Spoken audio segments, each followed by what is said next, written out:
who hardly pays a couple of ₹100 in electricity bill, how do you convince them that this is an important problem for us to solve? And we started doing our feedback and we started realizing that yes, the market was right. They don't want that product. People don't want an energy efficient fan. That was the survey talking about. So we started digging deeper and started realizing that consumers don't want an energy efficient fan, but they will not mind if they have an energy efficient fan, which is maybe 100 to 200 rupees more expensive. But if I ask you to pay 2,000, 3,000 rupees expensive, maybe they will not buy. So we changed our problem statement. We started figuring out, can you reduce cost? Can you make it more affordable? And almost 2-3 years, 2017, we got the right product market fit. We started getting good response in Amazon, Flipkart, etc. We scaled our business to 2.5 crore a month. And that point of time, we started to looking to raise for our next round of funding, right? Now, initial 2 rounds of funding happened very quickly. Within a month or 2, we got investor interest, etc. And we thought, maybe Series A, roughly for $10 million we wanted to raise. We thought it may take 6 months, 9 months, max 12 months, not more than that. And I remember it's probably 2017 March we started, and we got in 2019 July. That is almost 2.5 years, right? And now imagine the kind of pressure you have. I probably have approached to 124 investors across India, small, large, institution, family house, everyone, you name it, and I have met them, right? And there's been many instances where probably they will not give us appointment to meet, but I have to just go and sit in their office saying that kabhi to miloge, right? And I used to convince them 4 or 5 shown interest, but none of them are able to believe that why will, am I audible? Yeah. So how a small startup can disrupt a company like Havells, Crompton, Orient, who has thousands of crore in their balance sheet, right? How will you outperform them? How will you compete against them? We are not able to convince any investors, right? There was a time I remember, just after my marriage, somewhere in 2019, July, May to be precise. And we had around 150 team members back then. And our account balance was probably less than 15 lakh rupees. And I started figuring out that if I don't raise capital in next 20 days, I will have to take a hard call of shutting the company, right? And that moment, I don't know how many sleepless nights we had, but just imagine, you have been trying for last 6-7 years, you have raised multiple rounds of capital, you have got the right product market fit, people have started recognizing your effort, you got all the awards that you wanted to get, and then you're not able to convince people to fund you. And because of that one lack of resource, you'll have to probably take a hard call of shutting down the company, right, in 20 days. And that 20 days were extremely difficult, right? And at one time you think about how will you close the company, then at some point of time, how do you think is, now what do you communicate to your team members who have shown so much belief in you? Almost 150 team members are there, right? What do you go and what do you communicate to them? How do you convince them? But you know what? I think we discussed on somewhere in Saturday, Friday between me and Manoj, my other founder, that probably will take a hard call of shutting down the company. And then 3-4 days later, I saw another article in your story where few ex-Sequoia is a very well-known VC fund, few ex-Sequoia MDs, they have left Sequoia to start their new fund A91. That was the only one fund I didn't reach out, right? And they wanted to start a new fund, and probably there 2-3 months they want to start. I just wrote a cold LinkedIn message to one of the partner saying that, look, and Sequoia has actually rejected us earlier. So I was pretty sure they will also reject us. But I don't know why they just called me, okay, let's meet. And fortunately, the next day also, one of my acquaintances, he also knew one of the other partner, he also connected us. So we got some mutual connect, etc. We met them, and within 15 days, they gave us term sheet. Now, for 2.5 years, we have been trying to convince one investor. The other investor, only one investor didn't raise. That investor gave us term sheet in 15 days. And that changed the story, right? 15 days back, you're supposed to shut down the company. 15 days, and the moment they gave one investor gave term sheet, 5 other investors followed on. right? And our valuation is supposed to be 0, it became 2x within 7 days, right? Now that's how fast things change, in, startup, right? And after that, we never look back. So 2019, we got in July the first $5 million, and then in last 2-3 years, that point of time, we're doing 2.5 crore a month. Now we're doing 75 crore a month. We should be crossing 1,000 crore by next year, roughly 1,500 people across the organization. Number 1 in Amazon, Flipkart, number 1 in many brands. Top 4 and have already outperformed Bajaj, for example, in terms of big guys. And I'm sure we'll keep growing from here. And why it is important, to talk about all this is that what is the learning that we get from, let's say, 2019 to 2023, right? Once you got money. I think our problem statement changed. Then money was never a problem for us. For us, the problem was resource, the capabilities. The problem was more around how do you build infrastructure, how do you think about what to do next, how to scale the business. The problem statement changed, right? But if I just look in hindsight and think maybe somewhere in isolation for next initial, what is the broad 3 learnings for the initial 12, 13 years, for the last 12, 13 years? The first thing is that it's qualities that differentiate a successful entrepreneur. It's not the hard skills. It's our illusion if we think that Steve Jobs or Tim Cook or any for that matter, right, was from a different species. No, it's not like that. They're like one of us. It's those qualities, right? Those soft skills that what she was also mentioning in her last lesson. All the lessons that she mentioned are the soft qualities. Your ability to be resilient, your ability to listen, your ability to learn how to learn, right? Your ability to change. All these qualities is something that is going to define whether you're going to be successful or not. But what is more important, how do you develop these qualities? Is it developable? Can you develop it now? Do you need to start up to develop some of this? Of course not. We have so many life events going on with us, right? And try to listen to those life events. For example, we play sports. Some of these qualities actually get developed in this. I'm not sure how many of you have realized that, but I had a stammering problem 5 years back, right after college also, when I was the one who will never ask doubt in class, even if I had doubt, because I was afraid that if I raise my hands and if I start stammering, how will people react to it, right? I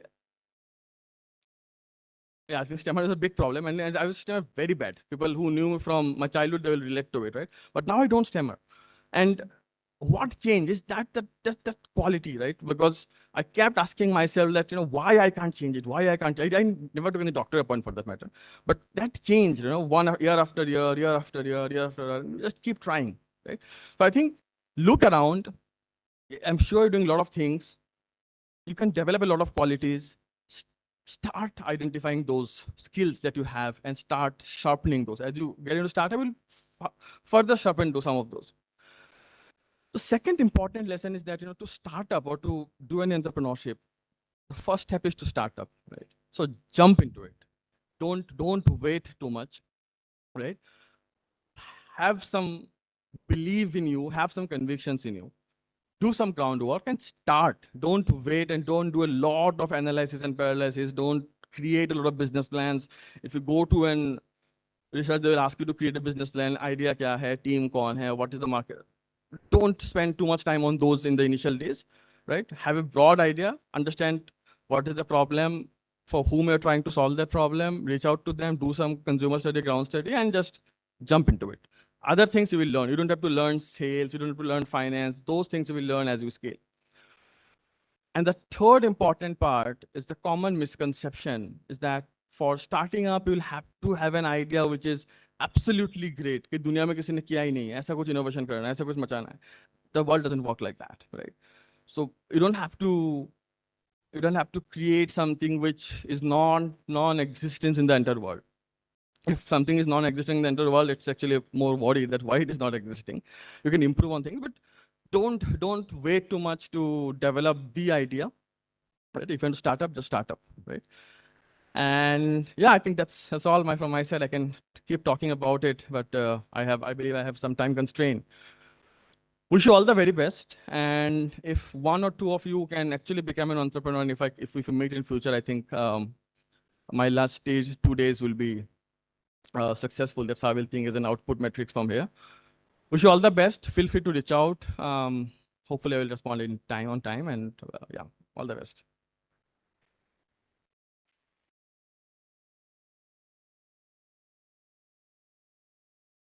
I would request Director Sir to please present the memento.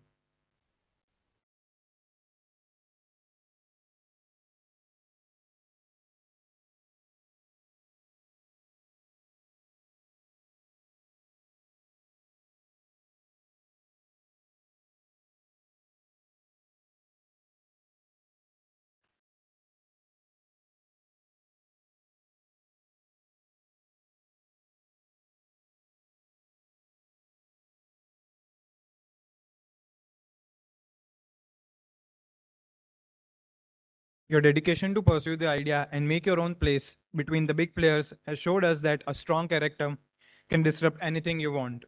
And the courage to overcome your fears is truly inspiring. With this, I would like to thank all the guests which presented here and inspired us through their startup journey. Thank you.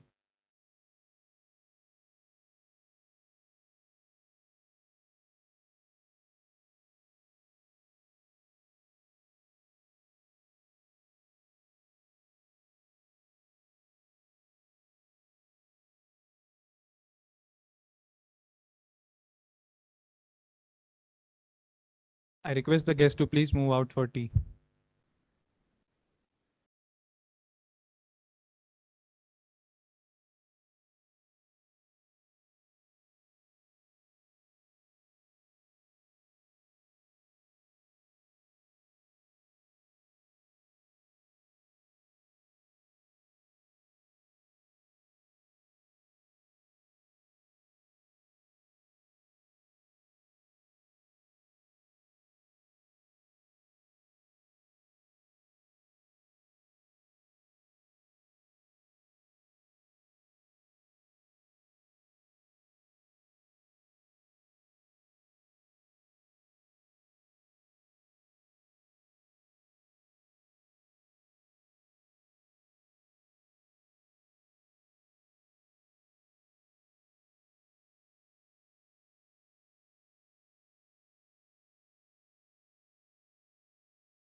Hello. Hello. Hello. Can you hear me? Hello. नहीं audio नहीं आ रहा है. Hello. Hello. Hello. amigo. Hello.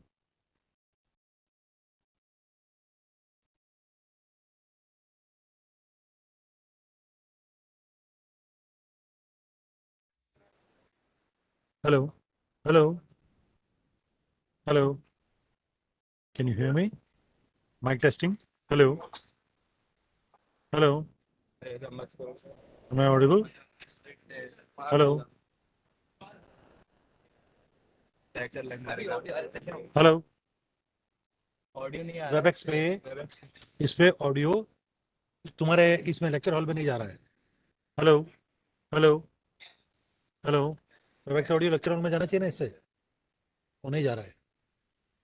Audio output देखने यार पीछे पे ये तो इनपुट तो आ रहा है ना, इनपुट ये माइक्रोफोन है, ये सही काम कर रहा है। ये स्पीकर है ना, ये स्पीकर है, ये देखो ना। इसको निकाल के चेक करो डब डब करके। नहीं नहीं नहीं, हेलो हेलो हेलो, नहीं इसको निकाल के क्या ऑडियो आ रहा है उसे माइक ऑक्स चालू कर रखा है। हाँ सब चालू कर देगा। वेबएक्स पे जाओ, वेबएक्स हेलो हेलो, पे म्यूट पे जाओ। तो वीडियो का अरे म्यूट ये म्यूट ये म्यूट। मेरे भाई स्पीकर स्पीकर पे हेडफोन ही है ना, हेडफोन में लगा रखा है उसको, सही है। और ये microphone USB PNB sound device है, सही है। और भी अपने पास क्या है, इसके अलावा कुछ नहीं है। Hello hello, can you hear मी? आगे आगे माइक टेस्टिंग। तेज थोड़ा बढ़ाओ उसको। Hello, mic testing. हेलो, अभी धीरे आ रही है, हाँ तो थोड़ा अजीब सी आ रही है। इससे तो आवाज hello, can you hear me? Webex mic testing. Echo आ रहा है इसमें? मेरे से आपके से एक बार है। हाँ थोड़ा बहुत तो आएगा। Hello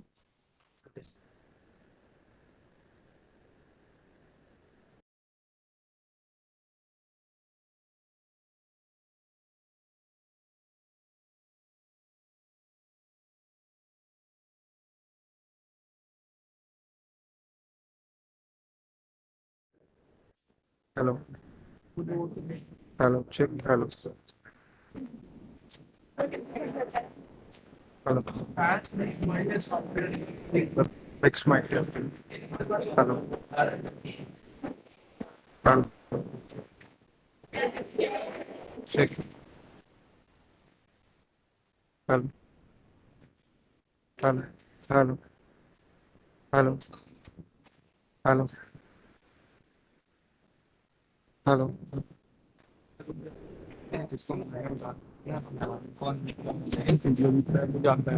Hello. Hello.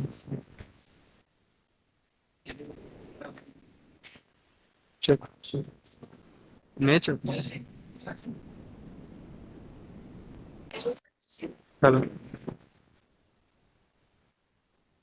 Hello. Hello.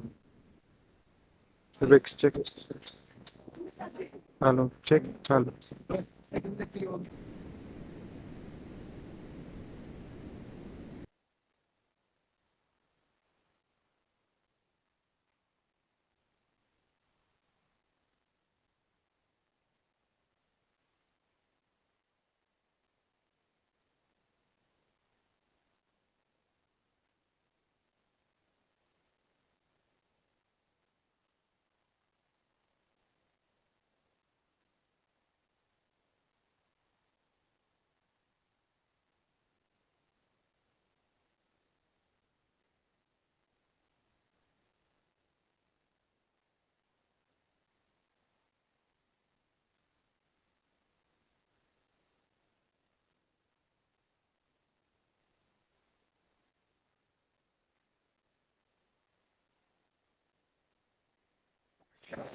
Hello. Check. Hello.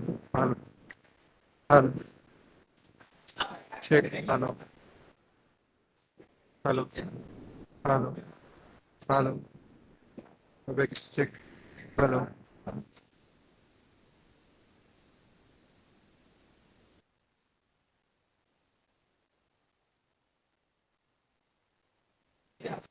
Hello. Check. Hello. Hello.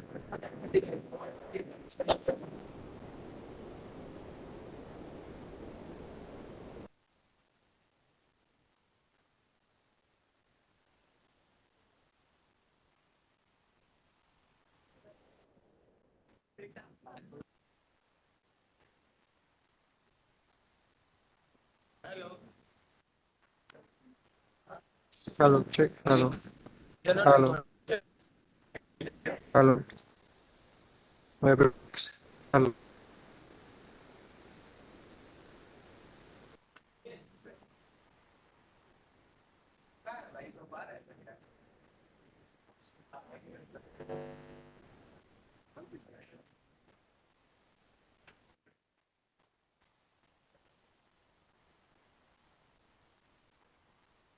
Hello.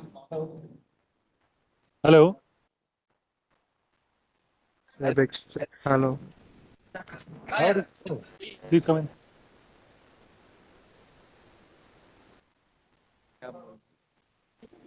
Hello. Check. Hello. Hello. Webex. Check. Hello. Hello. Hello. Check. Hello. Hello.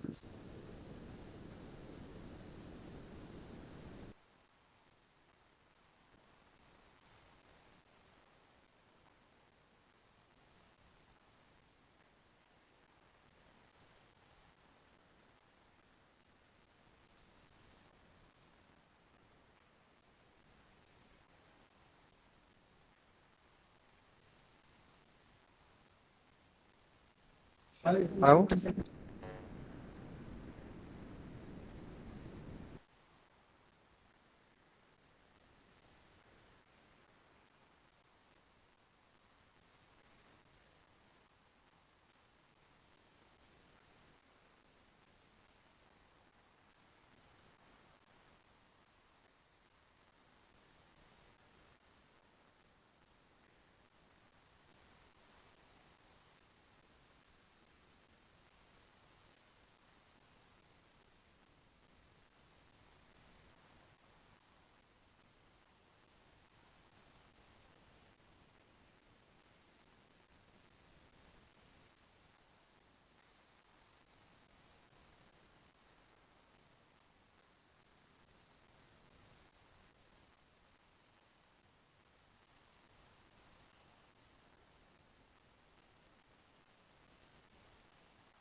Hello. Can you hear us?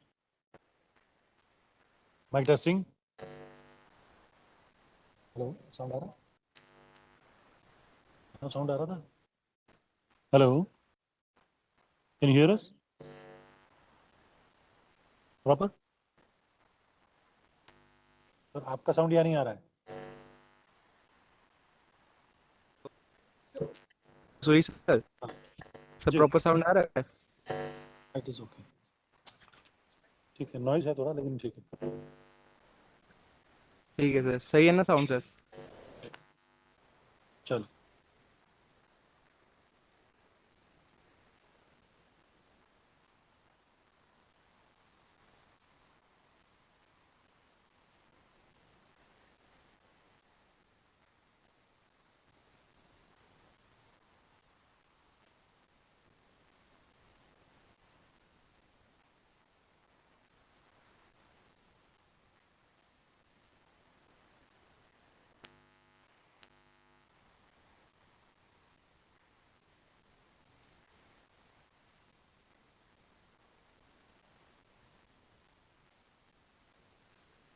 Hello, Mano. Can you hear me? Am I audible? Hello, Mano. Can you hear me properly? Am I audible? Yes sir Audible but थोड़ा ज़्यादा ही noise है sir. बहुत cracking आवाज़ आ रही है sir.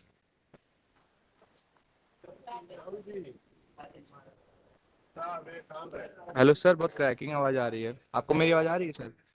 हाँ, आपका आवाज प्रॉपर आ रहा है. अच्छा सर. आपके यहाँ बहुत ज़्यादा नॉइज आ रहा है. टंग टंग टंग आ रहा है जब आप बोल रहे हो तो. नॉइज तो लंबा इनको सेंटेंस. ठीक है.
Hello, check one. Hello, hello, hello, hello, Hello. check. Good morning. We shall be beginning with the program very shortly, within the next 10 minutes.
Hello.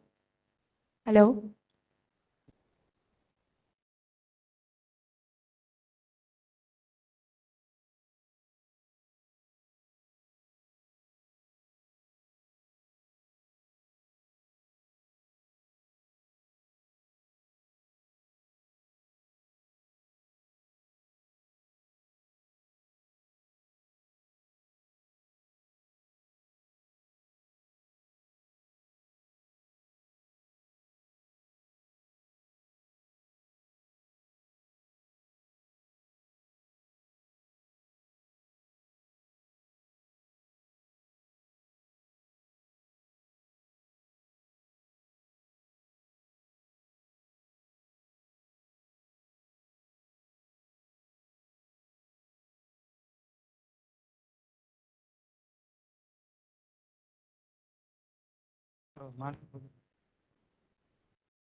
Good morning, ladies and gentlemen. Welcome to the valedictory session of the INAE SERB Youth Conclave 2022. It was indeed an honor for IIT Jodhpur to host this mega event of INAE in collaboration with SERB this year. I am Katyayani Sharma, a master's student of medical technologies. And on behalf of the entire IITJ fraternity, I welcome the youth gathered here from over 50 different institutions across the country. It is my honor to welcome our distinguished guests for the event. I welcome our chief guest, Professor Ashutosh Sharma, former secretary, DST, Institute Chair Professor IIT Kanpur, and our guest of honor, Srihara Prasad, Director, Defense Laboratory, Jodhpur, DRDO. Welcome, sirs. I also welcome Professor Indraneel Manna, President INAE, who is joining us online. Welcome, sir. And I welcome Professor Shantanu Chaudhary, Director, IIT Jodhpur, patron for INAE SERB Youth Conclave 2022. Welcome, sirs. I request the dignitaries to kindly take their seats on the dais. I request Dr. Sankalp Pratap to escort the dignitaries onto the dais.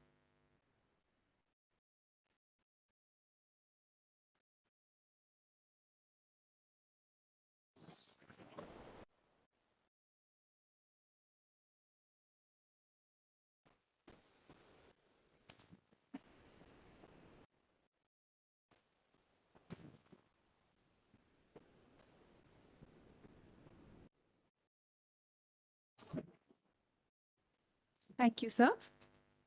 We are truly privileged today to be in the presence of such eminent personalities. I request Dr. Sankalp Pratap, Faculty of Innovation and Entrepreneurship at IIT Jodhpur, to request our chief guest for the event, Professor Ashutosh Sharma.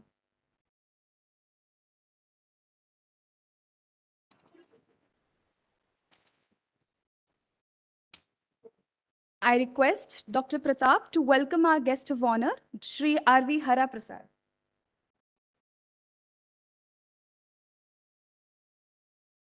And I request Dr. Pratap to welcome Professor Chaudhary, Director, IIT Jodhpur.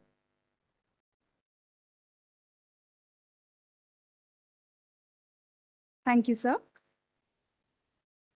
Our director of IIT Jodhpur, Professor Shantanu Chaudhary, is an alumnus of IIT Kharagpur. Professor Chaudhary is a fellow of the Indian National Academy of Engineering, and he is an authority in the area of visual information processing and multimedia computing. I request Professor Chaudhary to address the gathering.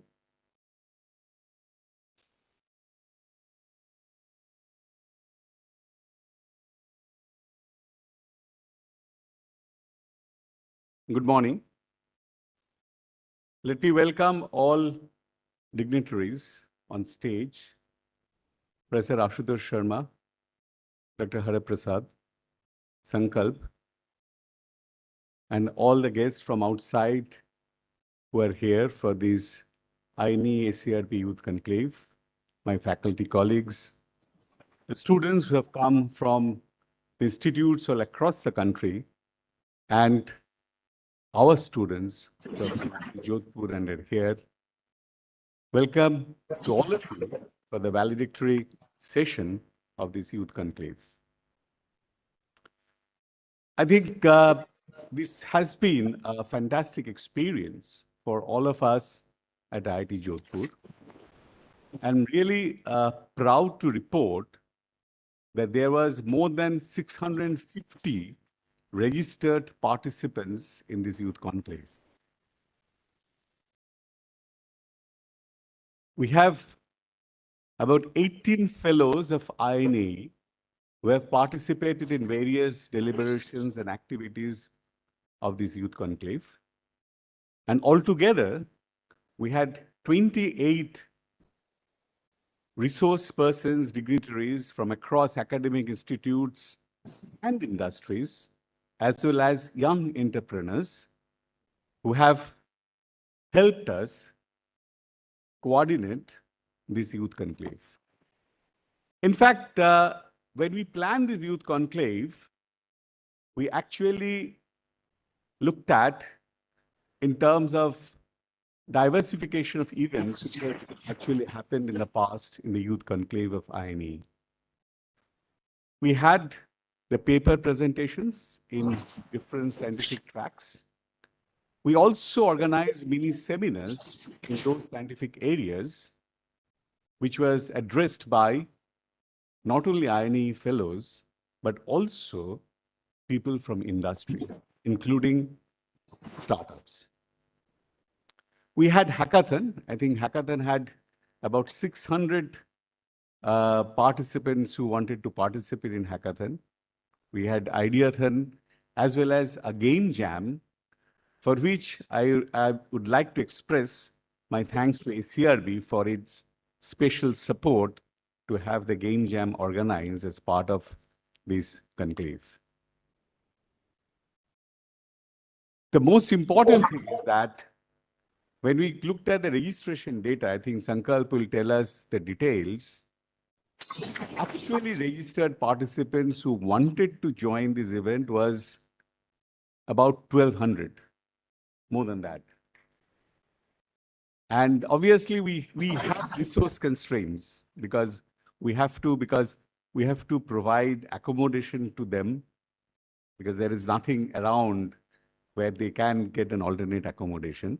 So we have to restrict the numbers of participants from different places outside Jodhpur. And we are very happy to report also that about 6 participants from 16 IITs and about 17 NIITs and a number of other engineering colleges, altogether more than 50, who had actually shown interest in participating in this event. I think this is also a submission to INE that the scale of operation can actually be expanded because there is a demand for this. And this is how the Indian National Academy of Engineering can get connected to young engineers, because as fellows, it's also our responsibility to nurture the budding engineers, show them the way in which they can contribute to the country by engineering innovations. And that's the need of the day, because when we are talking about self-reliant India, the self-reliance can only happen through new technologies. And these students who are sitting here, young minds, they are actually creative enough to bring in completely new disruptions and technologies meeting the demands of the population as a whole in the country and the world. And that process should really be supported by INE. I think that way INE can become relevant, more relevant in the country's pathway to progress. And to end my address, I would like to congratulate the student volunteers. I have seen them working day and night to make this event successful, along with the faculty coordinators. I would like, on my personal behalf and behalf of INE also, I would like to thank all of them, and let me wish all the participants a bright engineering career, and you continue to contribute to the field of engineering, which allows India to be developed into source of knowledge and know-hows for the world. Thank you.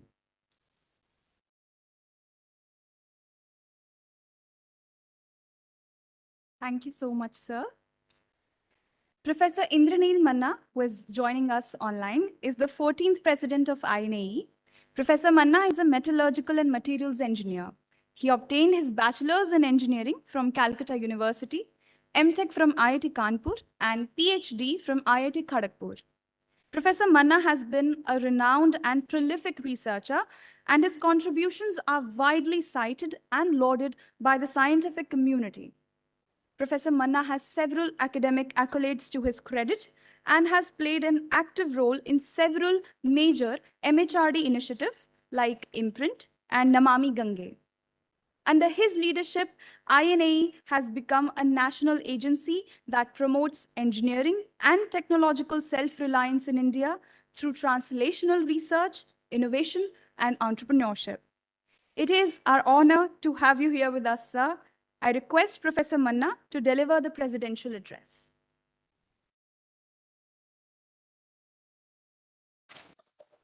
Thank you very much, Professor Ashutosh Sharma,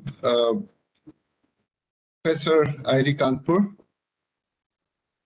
Mr. Srihara Prasad, Director, DRDO Lab in Jodhpur, Professor Shantanu Chaudhary, Director, IIT Jodhpur, Professor Sankalp Pratap, Cornel Rai of INE, dignitaries present in this morning's occasion, fellows of INE, faculty colleagues and students and scholars who are present in this particular occasion, and friends.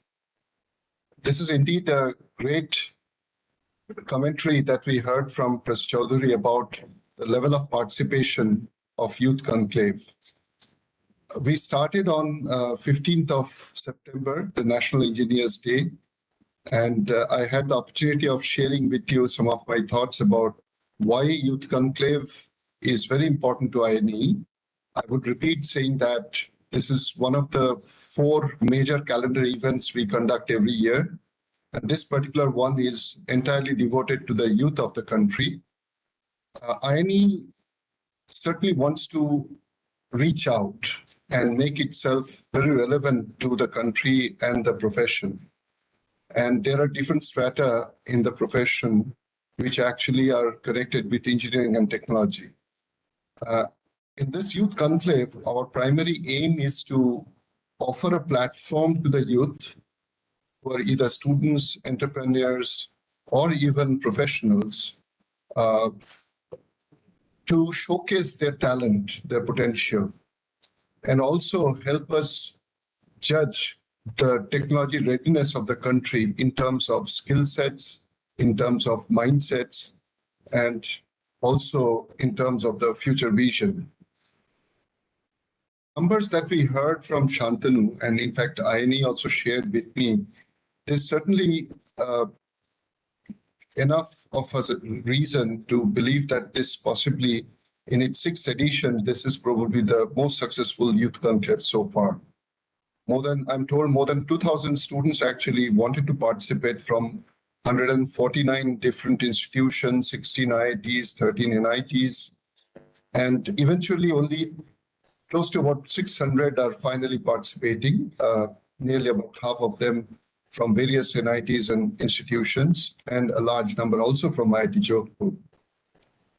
And the kind of activities, the kind of competitions that we have organized, we are no longer relying upon essay contest or certain presentations based on literature survey.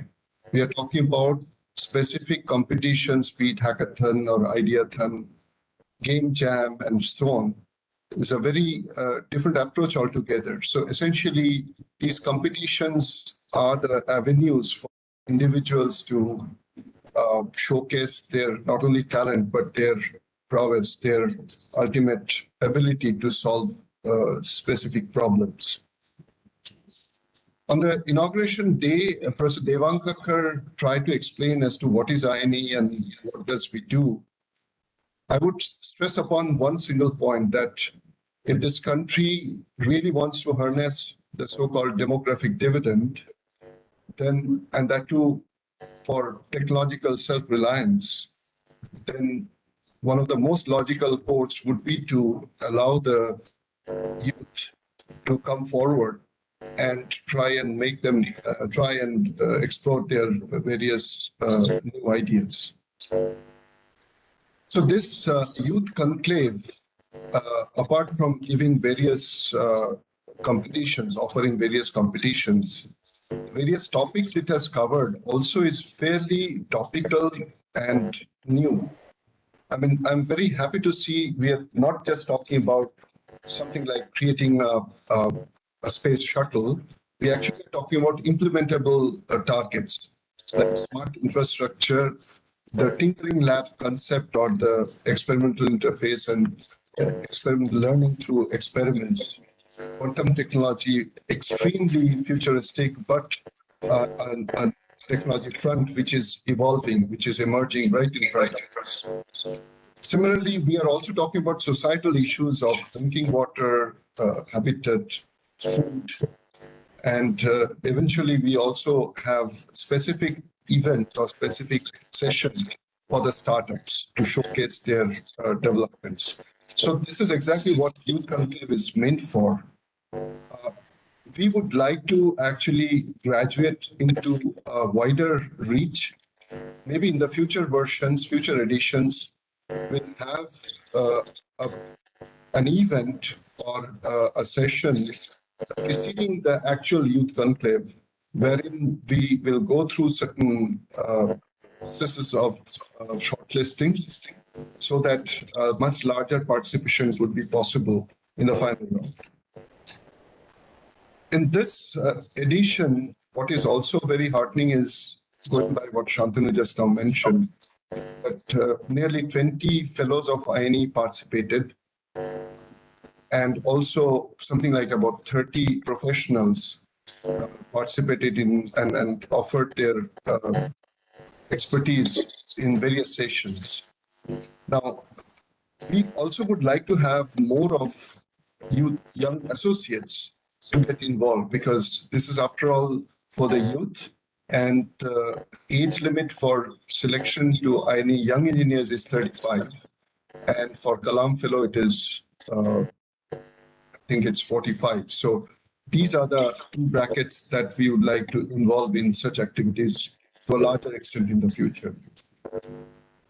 Before I end, I will be failing in my duty if I do not acknowledge the large support and encouragement we have received from SERB.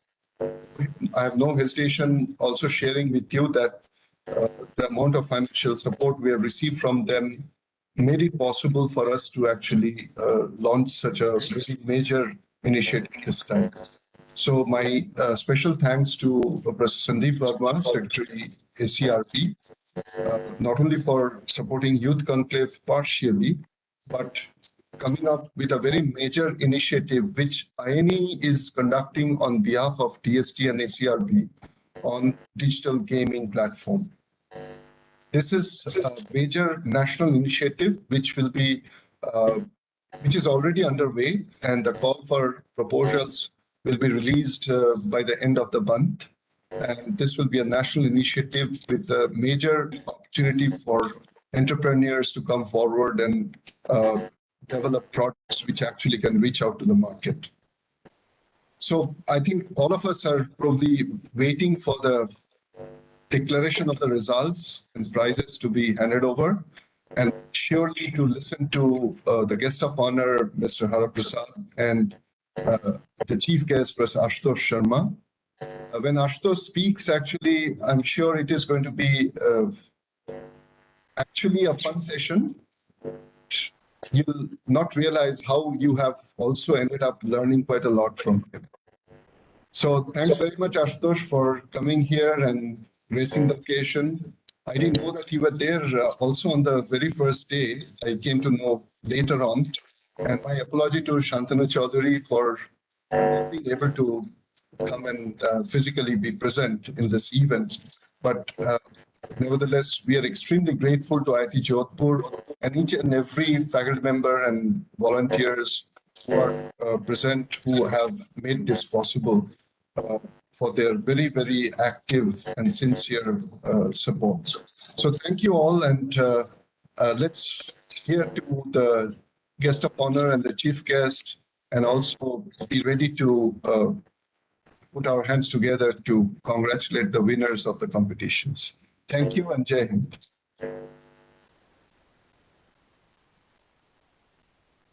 Thank you so much, sir, for sharing your valuable insights and motivating our students.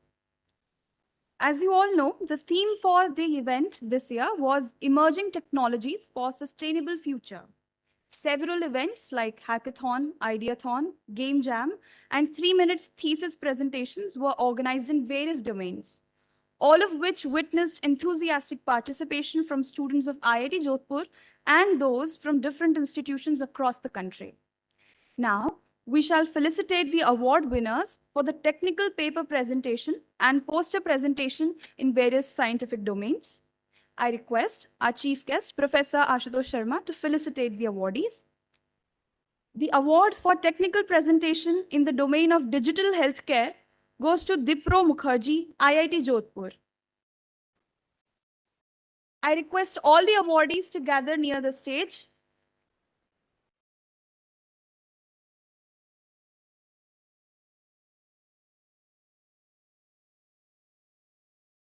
The award for poster presentation in the domain of digital healthcare goes to Arvind Preet Kaur, Birla Institute of Scientific Research, Jaipur.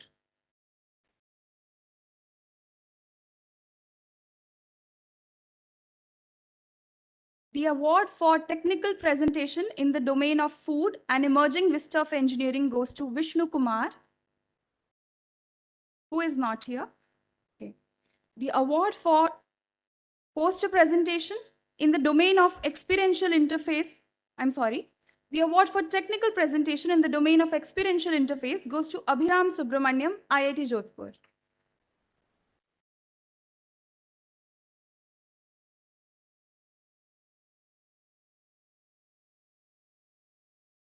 The award for poster presentation in the domain of experiential interface goes to Jayesh Khandelwal, IIT Jodhpur. Now the award for technical presentation in the domain of quantum technology goes to Thomas, IIT Jodhpur.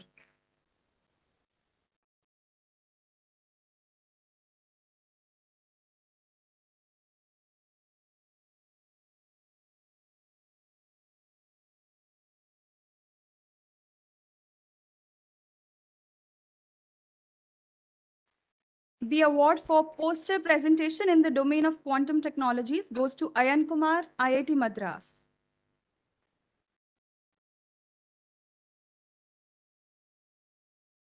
The award for technical presentation in the domain of materials for sustainability goes to Adarsh Bharti, IIT Jodhpur.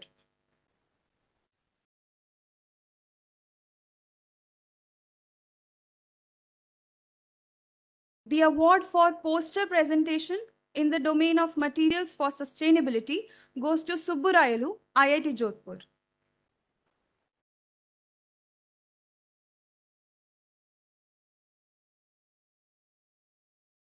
The award for technical presentation in the domain of sustainability of drinking water goes to Desh Bhushan Patil, BITS Pilani.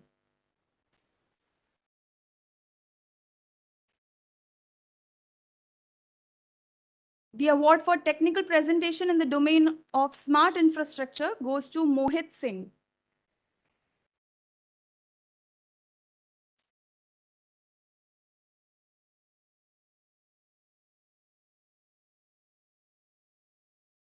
The award for poster presentation in the domain of smart infrastructure goes to Ananya and Aparna.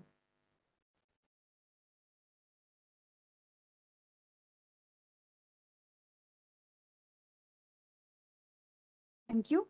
Now we shall felicitate the award winners for the 3-minute thesis presentations. I once again request Professor Sharma to felicitate the awardees. The first prize goes to Priyanka Saini, IIT Delhi, for her presentation titled Improving the Toughness of Plasticity of Bulk Metallic Glass. The second prize is shared by Gargi Kanwar, IIT Jodhpur, and Ramavtar Jangla, IIT Jodhpur. Gargi for her presentation titled Eco-Friendly Multifunctional Flexible Devices with Natural Materials for Sustainable Electronics.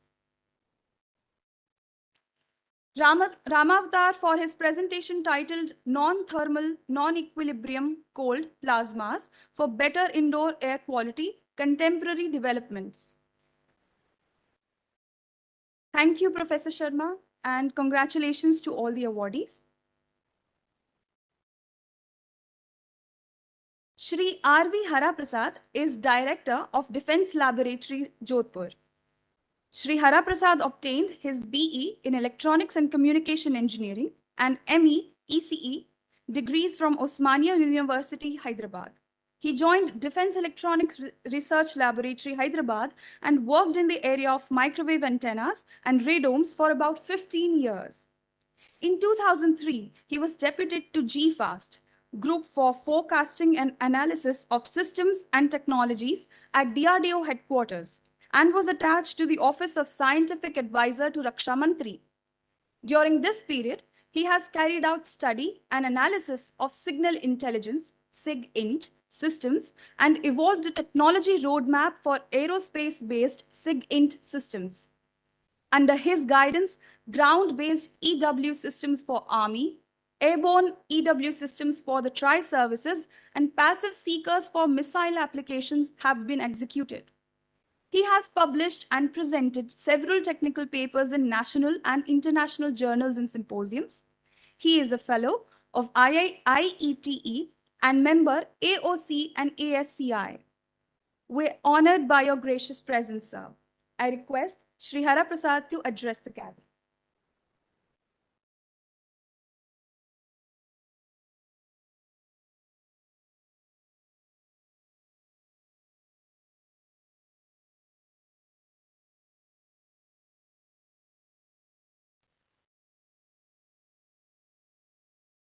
Thank you.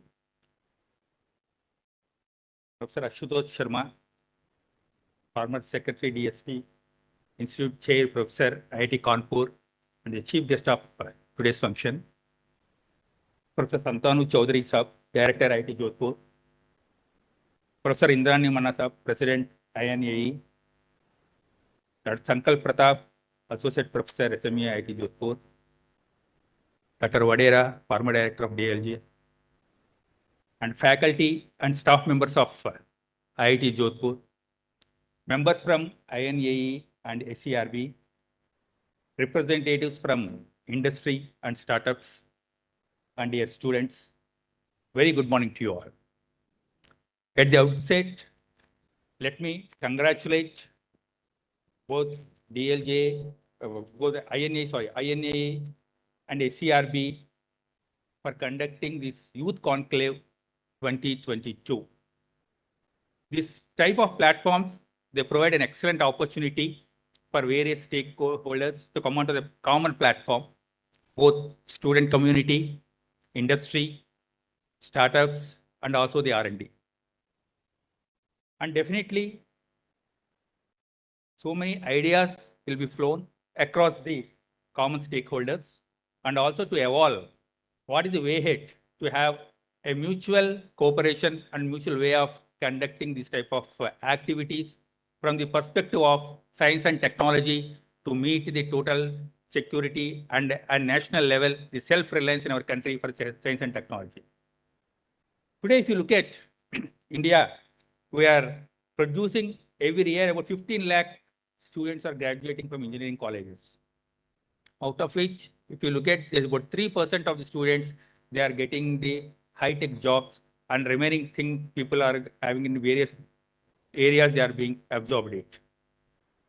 But really, if you look at the technology perspective, and to give an opportunity for many students to take up on their initiative also, both in terms of the startups and also to have the various types of technologies to meet various requirements of this, the national importance and the international prominence, we need a common platform. This type of conclaves is definitely will help us to have that type of interaction among all the stakeholders. Today, with more than 80 startups are getting recognized per day in India, and we have about 75,000 startups are there as a whole in the country today, and the figure is very rapidly, it is increasing it. So this Indian startup ecosystem is promising not just for entrepreneurs, but also for job seekers too. In DRDO, we have started a technology development fund, TDF fund, as a part of Make in India initiative. This scheme encourages the participation of both private and public industries, especially MSMEs, so as to create an ecosystem in the country for enhancing the cutting-edge technologies for defense application. And as well, most of the technologies which are being done even for defense, they will go as a spin-off to various civilian sectors also, civilian application also. Under this scheme, about 164 technologies have been indigenized and funds to the tune of about 250 crores sanctioned. Most of these technologies developed for defense application, but they will be targeted for various other applications also, as I have mentioned to you. If you look at the technology, the way it is progressing it, both in defense for the national security and as well as some of the technologies which are mapped to the civilian sector as an offshoot of these defense technologies. The first and foremost thing, if you look at the miniaturization of the systems, is very, very important as far as the technology is concerned. How do you make the system miniaturized? Both having a multifunctional capability of a same common technology module and mapping it to the various requirements. Suppose if you look at one of the themes of this conclave, a healthcare sector, you have mentioned it, some of the smart gadgets for digital healthcare. Now, the miniaturization of the gadgets takes place by having the electromechanical systems or nanotechnology, so that these gadgets can be embedded and it can sense dynamically the health conditions of the patient, and it can send the information back to the health centers or the doctors through unmanned aerial vehicle basis. Same thing if you look at a defense perspective. Same sensors which are deployed on unmanned aerial vehicles, maybe right from a micro UAV and a palm-sized UAV to a medium-sized UAV and also a drone. This is one of the important technologies which is very aggressively being pursued worldwide. Today, if you look at the drones, ample number of applications they are having it.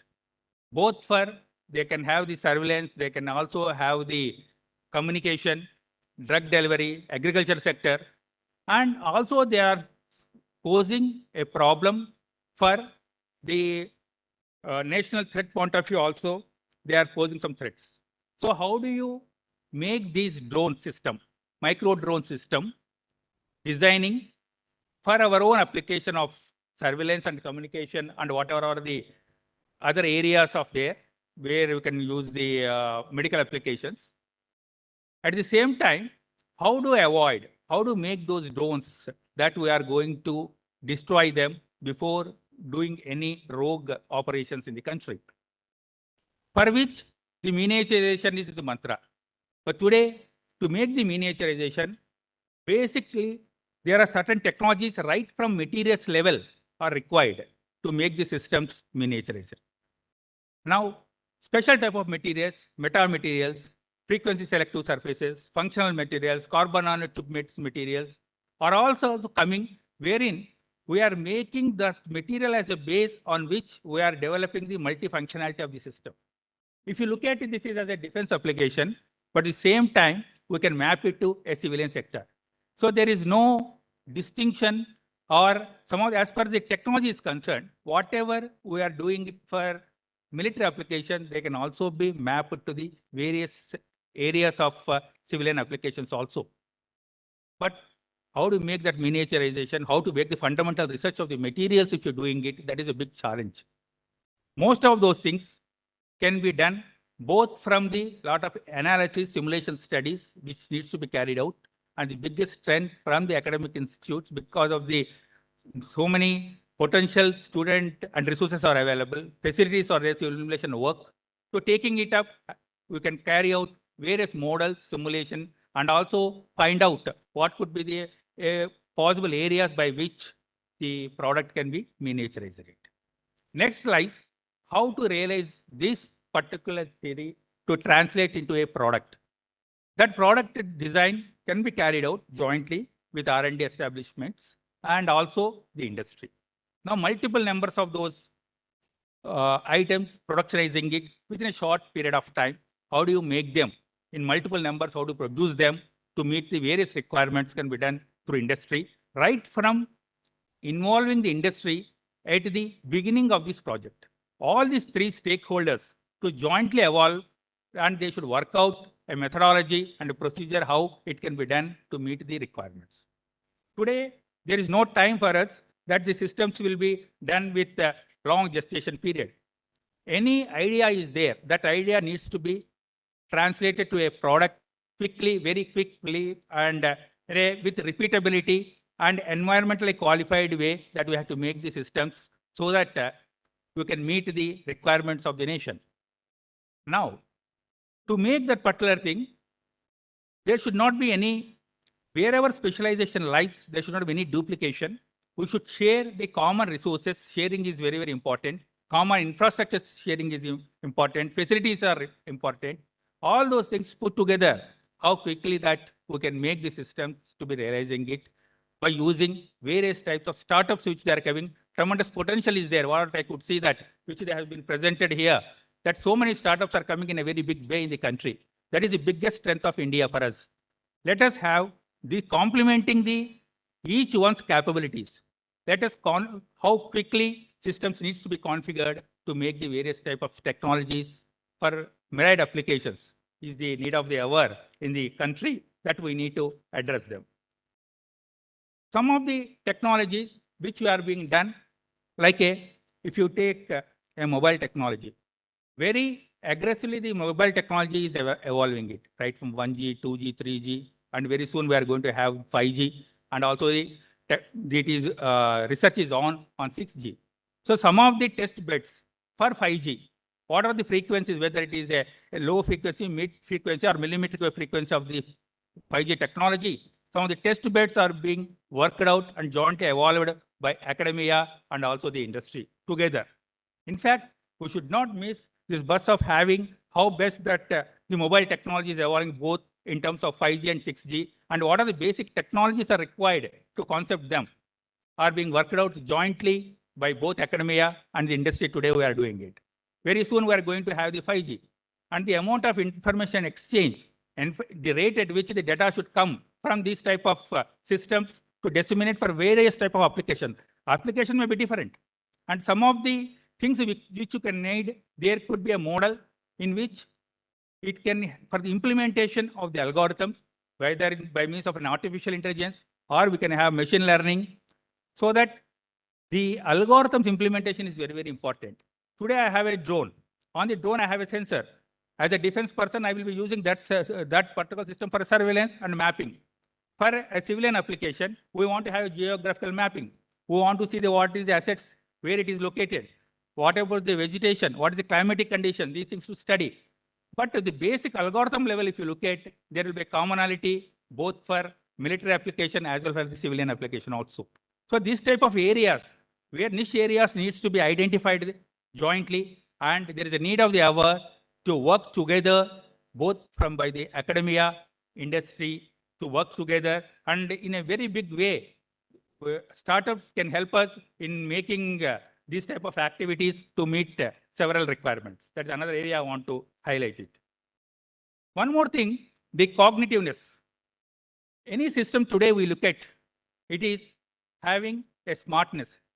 The intelligent cognitive systems, by sensing the environment, based on the environment and the way the frequency ranges and all are coming up and extending it, but higher and higher frequencies. Earlier days, if you see, like, communication used to be restricted at lower frequency band. But today, the same communication spectrum is graduating and it is being extending up to, we can say, millimeter wave frequency range, terahertz frequency range. Higher and higher frequency ranges, things are coming up. In the country today, if you look at, most of the technologies are confined up to the microwave range and some bands of millimeter wave frequency range. But in terahertz, how we need to work? How this basic technology which is required for the terahertz system realization, both from the point of view of hardware realization and also the system configuration, and how those systems will be programmed it in an intelligent way, so that to avoid various types of interference and on the systems from the other platforms which they come, those things needs to be addressed. There's one area. And aero field, if you look at, how do you make the multifunctional structures and covers, particularly for the airborne platforms, how do you make those things signature, you can reduce it? How to make the signature to reduce those platforms? Can you make them the signature reduction, both from electromagnetic perspective and also the mechanical and structural point of view, also what type of materials which are needed for that type of platforms. So same material which is being used for a lightweight material, can we think of using them from other applications of civilian sector? Most of these things are being translated from one application to another application. In fact, a multidisciplinary approach is needed in the realization of various types of systems, not as an isolated system, but as a system of systems. It is being evolved it. That is one area where we should look at how best the multifunctionality can be fused into a common system architecture involving the multidisciplinary. That is one area where a lot of potential is there to work together jointly by the industry and the academic institutes. In this context, if you look at some of the theme topics of this seminar, where they have mentioned the sustainability of the drinking water is one area which has been identified. Certain things have been mentioned, like how the water purification systems, it could be a potable water purification system or high altitude areas in which the water is there, and how the saline water can be converted to a potable water, what means that we can use it. Today, we are working like certain water purification systems in Defense Labs Jodhpur, wherein we are making these modules in a highly compact form so that the saline water can be converted to a potable water. Similarly, in systems like high altitude Leh Ladakh area, some of the systems are required where our users are needed with this type of water purification systems to get out, to get in, so that it will meet their pressing requirements. Some of these technologies, quickly we can produce them, and we're also giving the TOT to the industry partners so that in mass number, these type of items can be produced and also be given to the various agencies as per the need and requirement. For all these things, we are working DRDO in a very close association with academia and industry.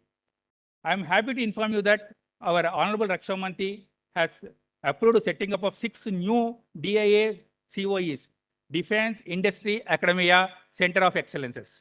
6 things, already 10 are there. Another 6 has been, permission is given for another 6. One Center of Excellence is, I'm glad to inform you that it will be created in IIT Jodhpur. For the defense desert operation support technologies, that is one area which is an area of strategic importance to the user. How best that we can work in that particular area, to what is the new systems to meet that we need to configure them, realize them to meet the requirements of users. We need to work jointly both with IIT Jodhpur and Defense Labs Jodhpur. Being it is the biggest advantage having co-located with both defense labs and the premium academic institutes in the same area. It has several advantages which can be complemented by taking the strength of each one of us, and we can chalk out a go-ahead program and way ahead of doing the critical areas to meet the national security, and also how best that we can involve our startups also in these developmental activities right from the beginning, so that quickly the products can be realized it and they can be deployed for Indian Armed Forces to meet their requirements. Another thing which is given already in place is the Idex, Innovation Ecosystem for Defense. So Innovations for Defense Excellence, Idex has also been launched aiming at creation of an ecosystem to foster innovation and technology development by engaging industries, including MSMEs, startups, individual innovators, R&D institutes, and academia. So there is an ample scope in the country for the realization of the systems and to meet the requirements. And this type of conclaves, regularly we should have it so that more close interaction happens among various stakeholders, and as a whole, the nation will be immensely benefited by this type of activities and the programs. In fact, I could see the number of startups they have participated in this particular program, the way they have presented it, and which has been given by director was mentioning to me. In fact, really, I'm very happy that type of events are happening regularly in IIT Jodhpur with the involvement of both INAE and SERB and jointly being organized by Defense by IIT Jodhpur. I congratulate all the members of this event for successfully conducting, and also I congratulate just now some of the winners of various events. They have taken the certification, commendation certificate from our chief guest. I congratulate them all. This sustainable innovation towards this emerging technology to achieve the self-reliance as a whole in the area of science and technology in the country is the need of the hour. I'm sure that jointly, all of us with different stakeholders who can work together and achieve the various objectives. And you can see that all critical technologies are being produced in the country itself. And also, not only the making the systems in the country, now we are also thinking of how to make the system export to the other world. So the export oriented, all those things are possible with a close interaction with among different stakeholders in this endeavor. I thank organizers for giving me this opportunity, and I wish all the very best of luck to all the students here, those who will be the rising stars of tomorrow, and definitely they will be taking up various assignments, both in terms of the startups or joining in premium institutes and contributing to various developmental activities in both nationally and internationally. I thank once again to all of you, and thank you very much.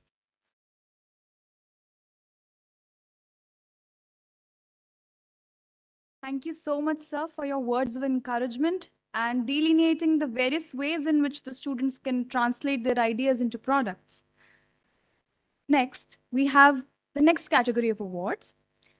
iHub Drishti organized the Game Jam event in collaboration with INAE and IIT Jodhpur during this youth conclave, in which several teams of students from across the country participated.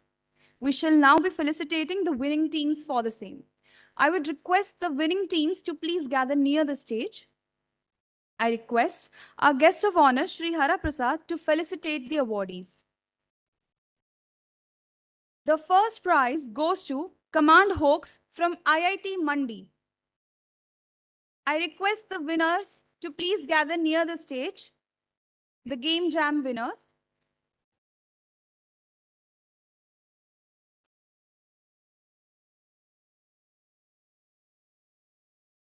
This team comprises of Ravi, Alhad, Saurabh, and Lakshya.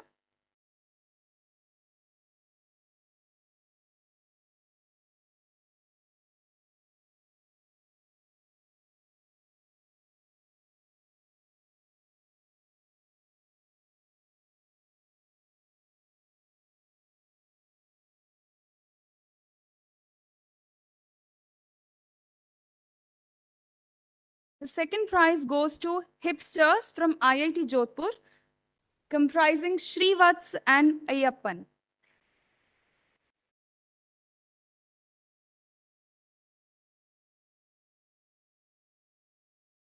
I would request all the Game Jam awardees to please gather near the stage.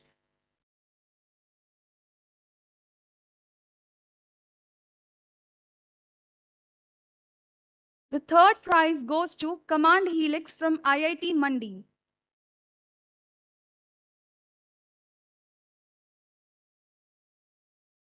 The team is not here yet. We shall be moving on with the consolation prize, which goes to Game Developers Community, SRM.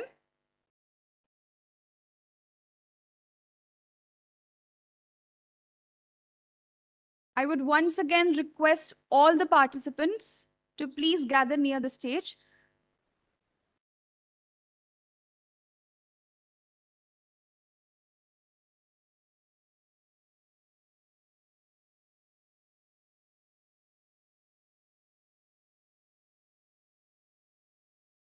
This team comprises of Ritik, Anushri, Siddhant, Naman, and Shovit.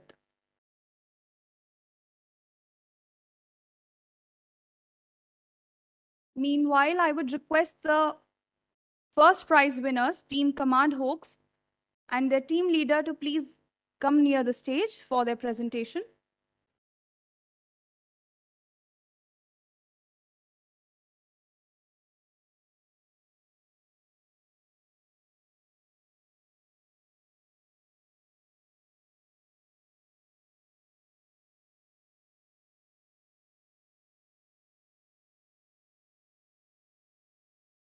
Thank you, sir. Thank you, sir. I request the first prize winners team Command Hawks to make a brief presentation.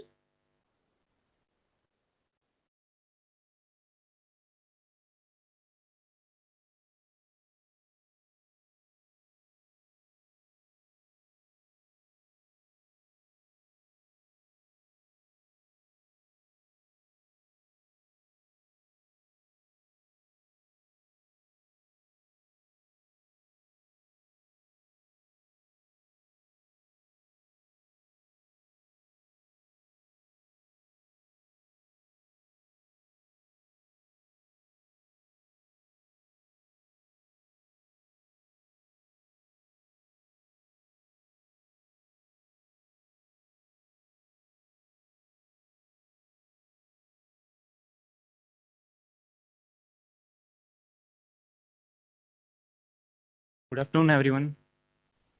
We are Team Command Hawks. We are a team of 4 members from IIT Mandi. Myself, Lakshya. My teammates are Allah Chatur, Saurabh, and Ravi. So we participated in Game Jam event conducted by Youth Conclave at IIT Jodhpur and received first position. The theme of our game was alternate physics. We took some problem statements from the famous book H.C. Verma, from the famous book Concepts of Physics by H.C. Verma, and forced our very own problems in the game Concepts of Bellany. So basically, a boy finds a magical book and which takes him into an alternate realm of physics where the physical laws of electrodynamics, mechanics, and thermodynamics are not as they are here on our earth in this world. So you will be playing the role of a character and to find the alterations in this world, in this alternate realm, and help the boy to get out the book by solving puzzle levels by iterating through these levels. So here is a view of our game. So this is our menu where we have created 3 different arenas, namely the thermodynamical arena, the electrodynamical arena, and the mechanical arena. And these are some screenshots from the gameplay. We have made sure that each and every single detail and sound effect is there so that you have an interactive environment to play around. It is a fun-based game where you will get a passive learning. You won't know that you are learning physics through this game through fun. And it was really actually fun making this game. We did a lot of hard work, 2 days of sleepless nights, and it was really fun. We thank you to organize this event. Thank you all. Thank you.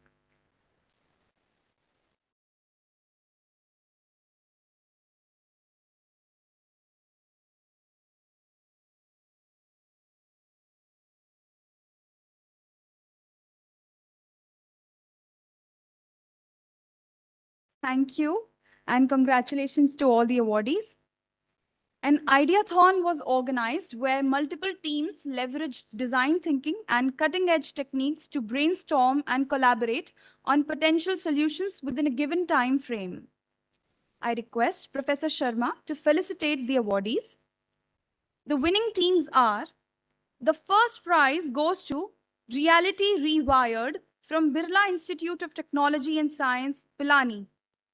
This team comprises of Saksham, Shushwabhit, Saurabh, Lakshit, and Utkarsh.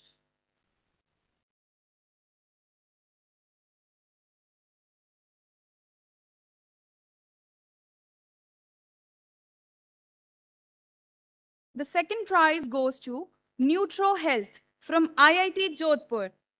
This team comprises of Tilak, Harisharan, and Ajay.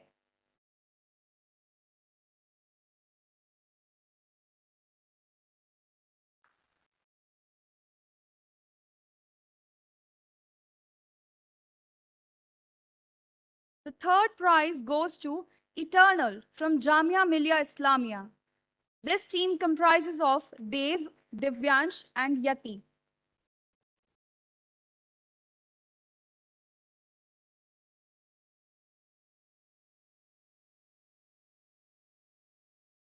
Thank you so much, Professor Sharma. Now I would request the first prize winners, Team Reality Rewired, to make a brief presentation.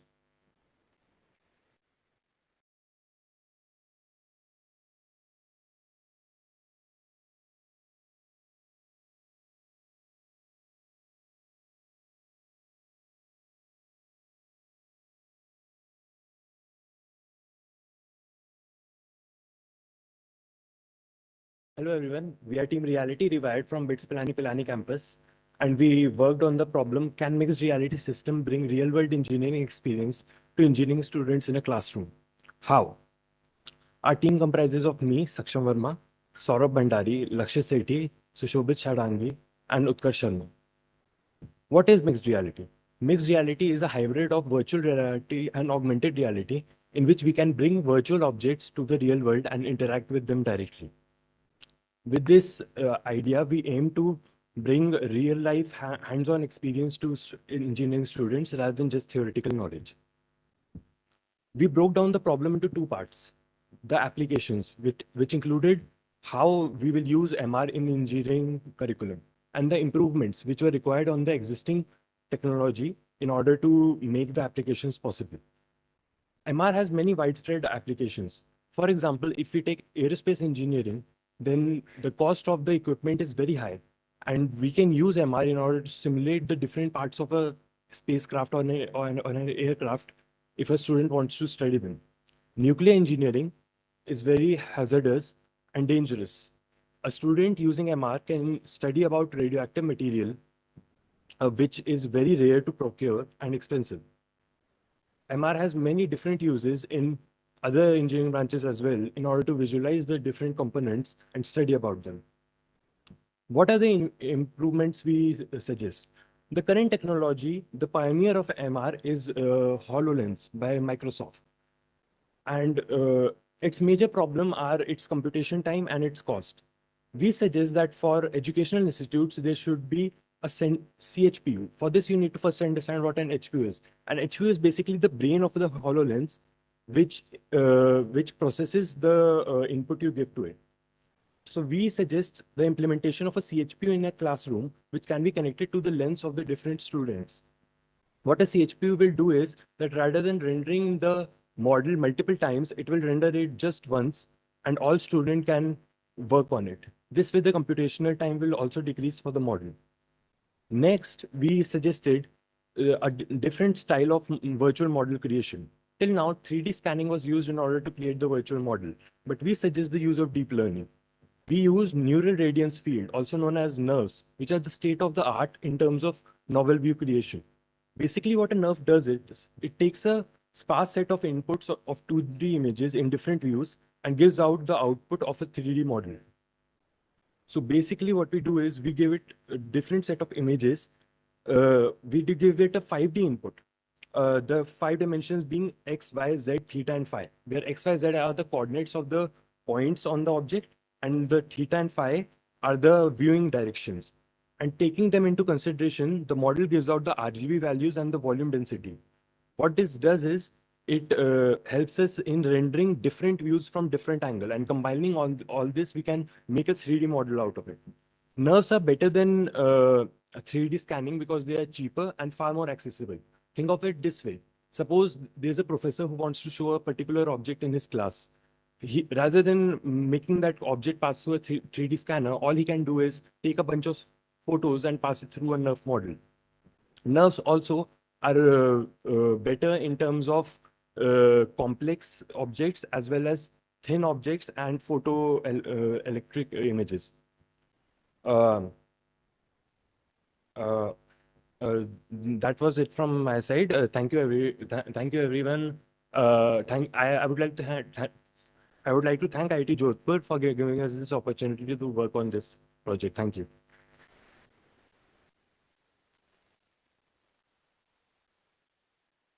Thank you and congratulations to all the awardees. Now we shall felicitate the award winners for Hackathon. I request all the teams to gather near the stage. The first prize, for this I request Professor Chaudhary to felicitate the awardees. The first prize goes to the team Dynamatrix for Indian Institute of Technology, Jammu. This team comprises of Harshit, Yuvraj, Harmanpreet, Kshitij, and Sparsh.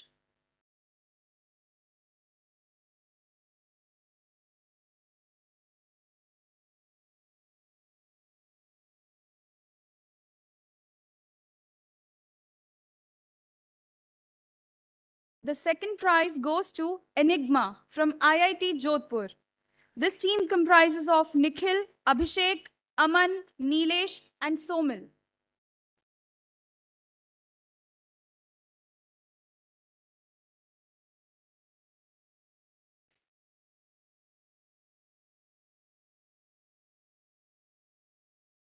The third prize goes to Unstoppables from Government Women's Engineering College, Ajmer.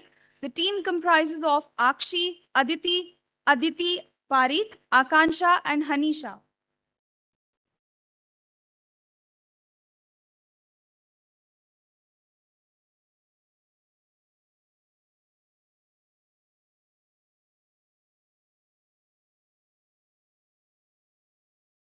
Thank you so much, sir, and congratulations to all the awardees.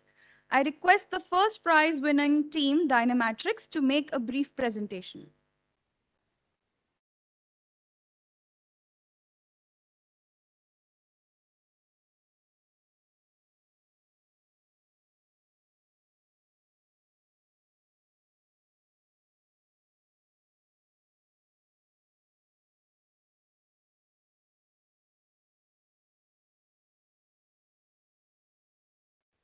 Good afternoon, everyone. I hope you enjoy the time at IIT Jodhpur because we enjoy it. And we would like to thank all the volunteers and the professor who helped us during this journey. And it was a fun experience at being the IIT Jodhpur. So we are the team Dynamatrix from IIT Jammu, and we are the 5 members team. And under the mentorship of Sudhakar sir and Suresh sir, we participate in the problem statement of mobile diagnosis device for the lung diseases. So our proposal, before making any idea, we thoroughly research the market, what are the available products available in the market, because we don't want to make anything that will be the copy of any product. So what we do, we go through some research papers, talk to some experts and doctors, and through that we come to the conclusion that we have to build a device which consists of 3 parts. One is the oxygen mask that will take the that will measure the oxygen level, and the sensors will be here at this part. Second, we have to measure the respiratory sound because this is a crucial part. And when during the lung disease, if you are not healthy, the sound pattern will be different for different diseases. So based on that, we are collecting 2 data and we are integrating it with the AIML model. This is the pre-trained model that we have trained, and the data will be passed through this model and it will tell about the disease that the people is having. And we also created an interactive mobile application through which you can clearly check your status about your lung diseases. And the AI model is also integrated in the application, so it's an offline application, so you don't need an internet connection. So what will happen when you send the data through the sensors to the model, it will predict your disease like COPD, asthma, pneumonia, or burn, any kind of disease related to the lungs. So the AI model that we are using is XGBoost. So we are passing it, and that's the main concept around it. And the application that we have made is very interactive, and we are giving the data through the graphs. So you can easily understandable the frequency of your sound and other things. And this will also help the doctors to clearly diagnose the patients about the patient. And the sensor that we are using, this is our proposed model. So the mask will collect the oxygen that you are exhaling. The sensor will process it and send it to the application through the Bluetooth. And here the stethoscope. There are 2 stethoscopes in our product. What will happen? It will measure the respiratory sounds.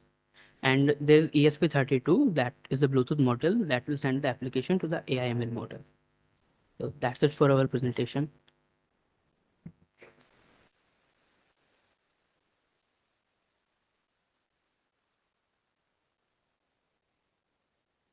That was Dynamatrix. Thank you and congratulations to all the awardees. I would like to take a moment to congratulate the award winners of the Engineers Day events which were organized here at IIT Jodhpur. Now, Professor Ashutosh Sharma is a secretary to the Government of India, Department of Science and Technology, which is headed by him. Professor Sharma received his PhD from the State University of New York at Buffalo, his MS from the Pennsylvania State University, and BTech from IIT Kanpur. He has been a professor, an institute chair professor, and the head of chemical engineering, and the founding coordinator of Nanosciences Center, an advanced imaging center at the IIT Kanpur. Professor Sharma has published over 350 peer-reviewed papers, filed over 15 patents, given over 150 invited and keynote conference presentations, and mentored a successful nanotechnology startup.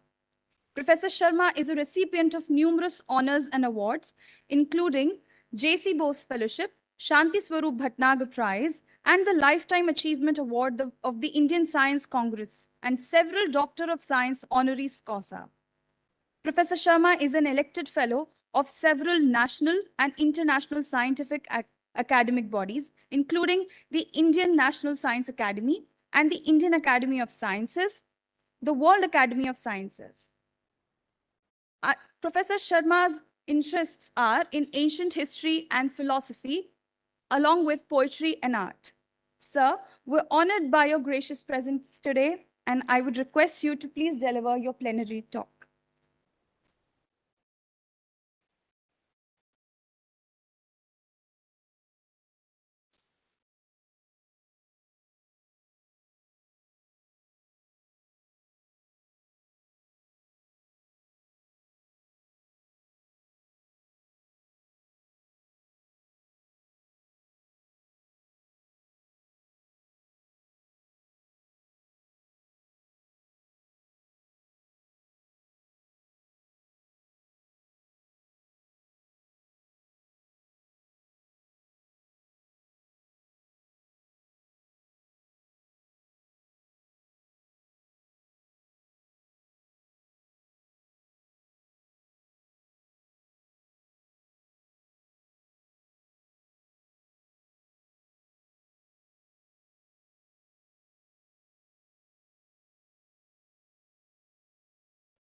No, very convenient.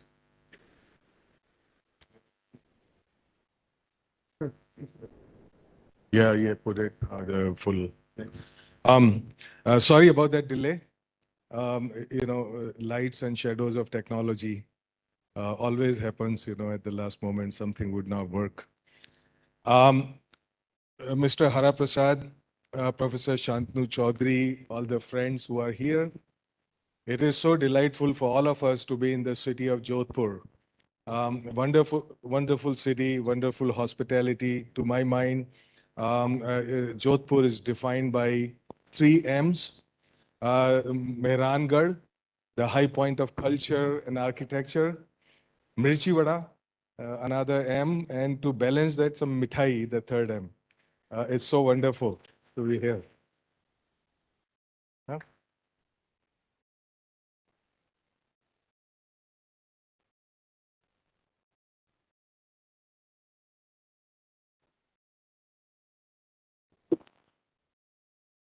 Okay, now perfect. We get rolling there. Right, there are a couple of keywords there that caught my attention. So the first of all, of course, we talked about Jodhpur here. Fantastic place.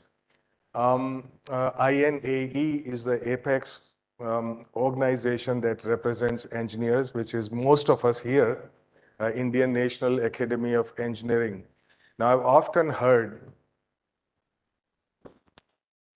you ask people about the difference between a scientist and an engineer, and you would, if you were to search Google, you would see that they say scientists think and engineers do.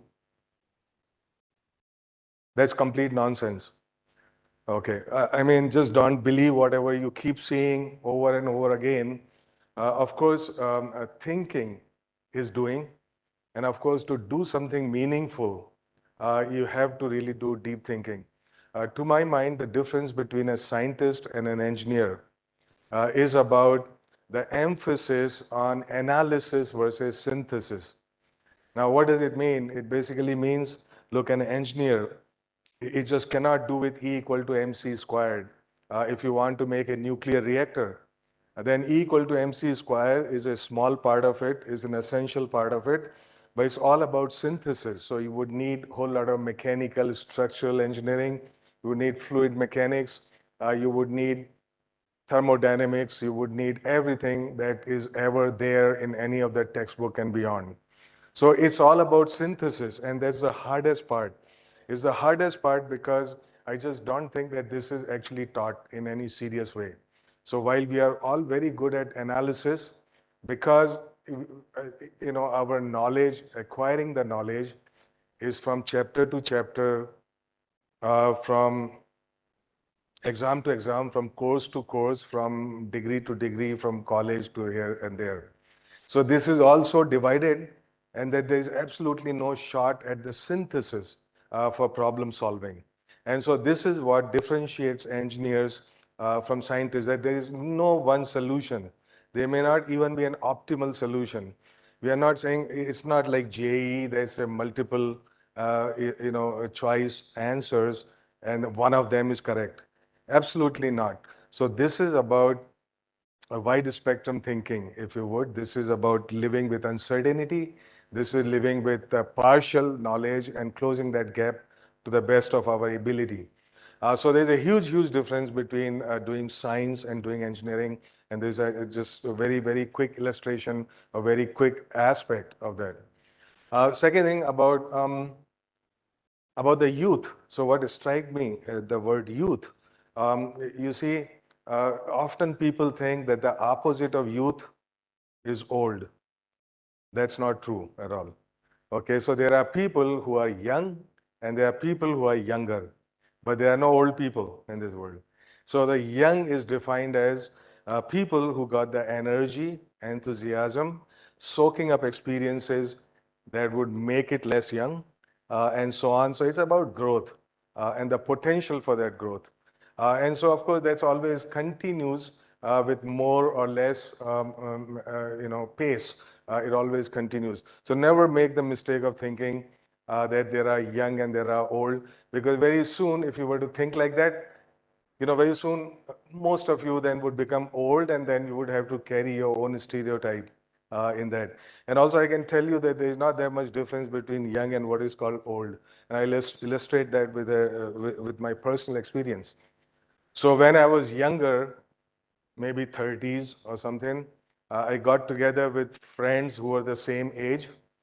And what did we do? We, of course, drank tea together and we criticized the people that we considered old. We said they are all evil, they are into controlling our lives and stuff. Then, I grew up a little bit more. In fact, I retired from the government, I turned 60.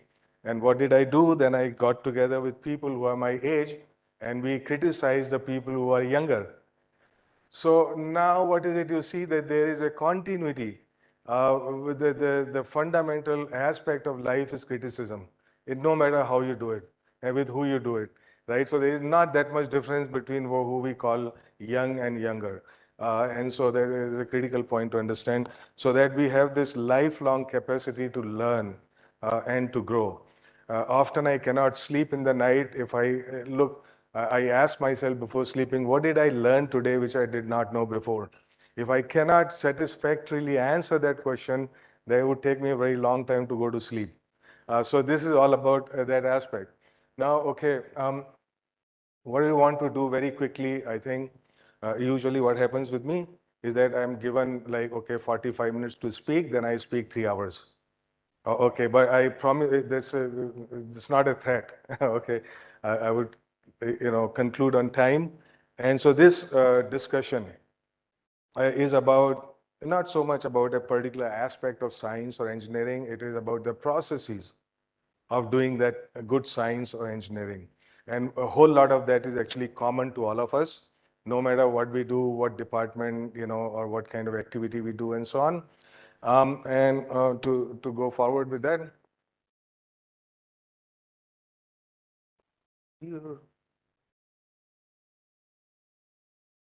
Yeah, this doesn't work. One moment. Yeah, that doesn't work. Okay. Right. So let's very quickly look at where we are in terms of science and engineering in the country. So there is some good news. We are number 3 in the world in terms of number of scientific publications. And this has happened very quickly. Actually, all this positive news that you see there, it's just the last 1 decade. Okay, before that, just about 8, 9 years ago, we were number 7 or 8 in the world in terms of number of scientific publications. We have been rising up there very rapidly, and this is true not only in general publications, but even in the cutting edge areas like engineering sciences or artificial intelligence, material science, nanotech, what have you. That's fantastic. We are also number 3 now in number of startups. And that has happened very rapidly, as you know. I was very impressed with the presentations that the younger people made today, as to how far we have actually gone. I have had the ringside view of development of innovation ecosystem in the country and startups and so on. By ringside view, well, sometimes I was the spectator, sometimes I was the ringmaster, sometimes I was the tiger. But basically, you get all of these views in a very holistic way, and you say, look, all of this has happened with such a great speed and now acquired the scale.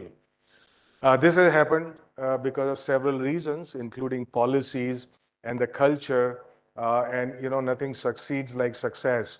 So having the role models and succeeding over there. Of course, unicorns, there are deep strengths India has in R&D and its institutions, like here, right here at IIT Jodhpur and elsewhere. And of course, we know about the demography, the demographic dividend, which means that the country is very young, is raring to go, is rolling up its sleeve and, very energetic. But remember that this window of opportunity would not be open forever. This is very critical. We got another 30, 35 years of being young, a young nation.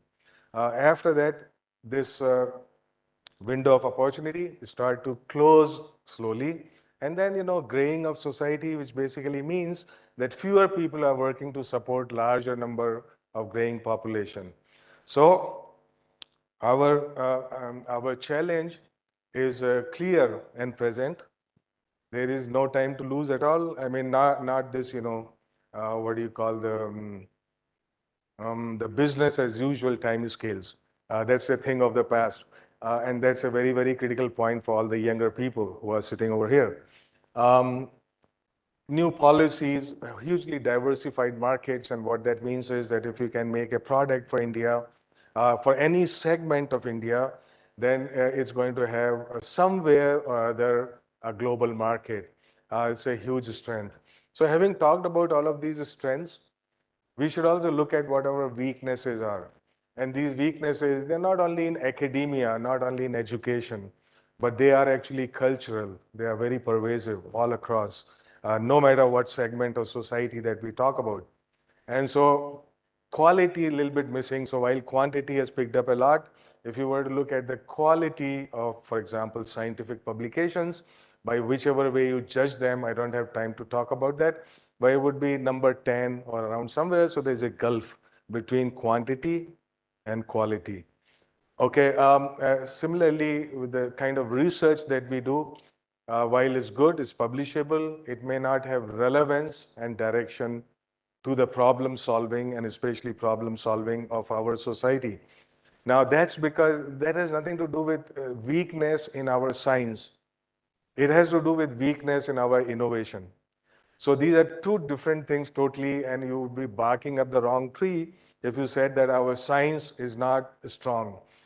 So our connect of that science with those ecosystem which uses that science is not strong.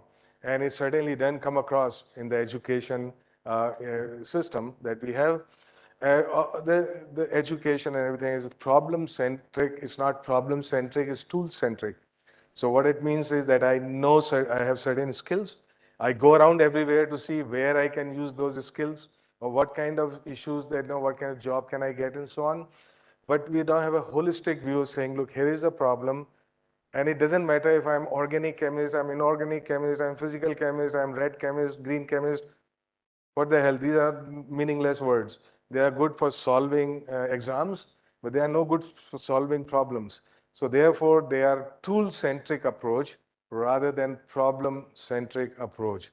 So it's a little story that I read in high school, which was back in 76, last century, last millennium. But I still remember it. So this is about the wise man called Mullah Nasruddin, just like Birbal and all these guys. So he lost a bunch of keys somewhere. He's searching for it for 4 hours. Then his friend came and joined him. They can't find the keys. He said, Mullah, where did you lose your bunch of keys? He said, why? I lost it there. He said, so why are you searching here? He said, because there's more light here. Okay, so it basically means that I try to solve the problems that I can rather than the problems that need to be solved. Okay, and so that requires some independence of thinking, understanding, critical analysis, and so on. Okay, and then of course, over time, we have not been producing leaders in sciences and engineering and so on. Whole lot of followers, and that is what we call a cultural aspect. It has nothing to do with the lack of training. It has nothing to do with the lack of knowledge, intelligence, whatever you call it. We're all at the top of the world when you get into any of the top places of the country. But it's the lack of confidence.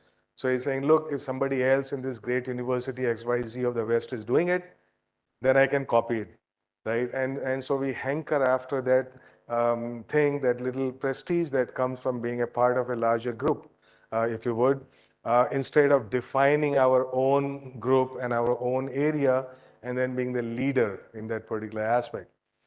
India-centric, inventive, okay, and connects. So these are the weaknesses that you would have in our larger science and engineering ecosystem of the country. Now, I'm not saying that everybody partakes of that weakness, but as a whole, if you were to look at the averages, if you were to look at the mean, the median, and so on, this is what that we need to work on, basically going forward. Okay, so now looking at the future, what are the challenges which are emerging? And these challenges, the first challenge is basically convergence of the different streams of knowledge.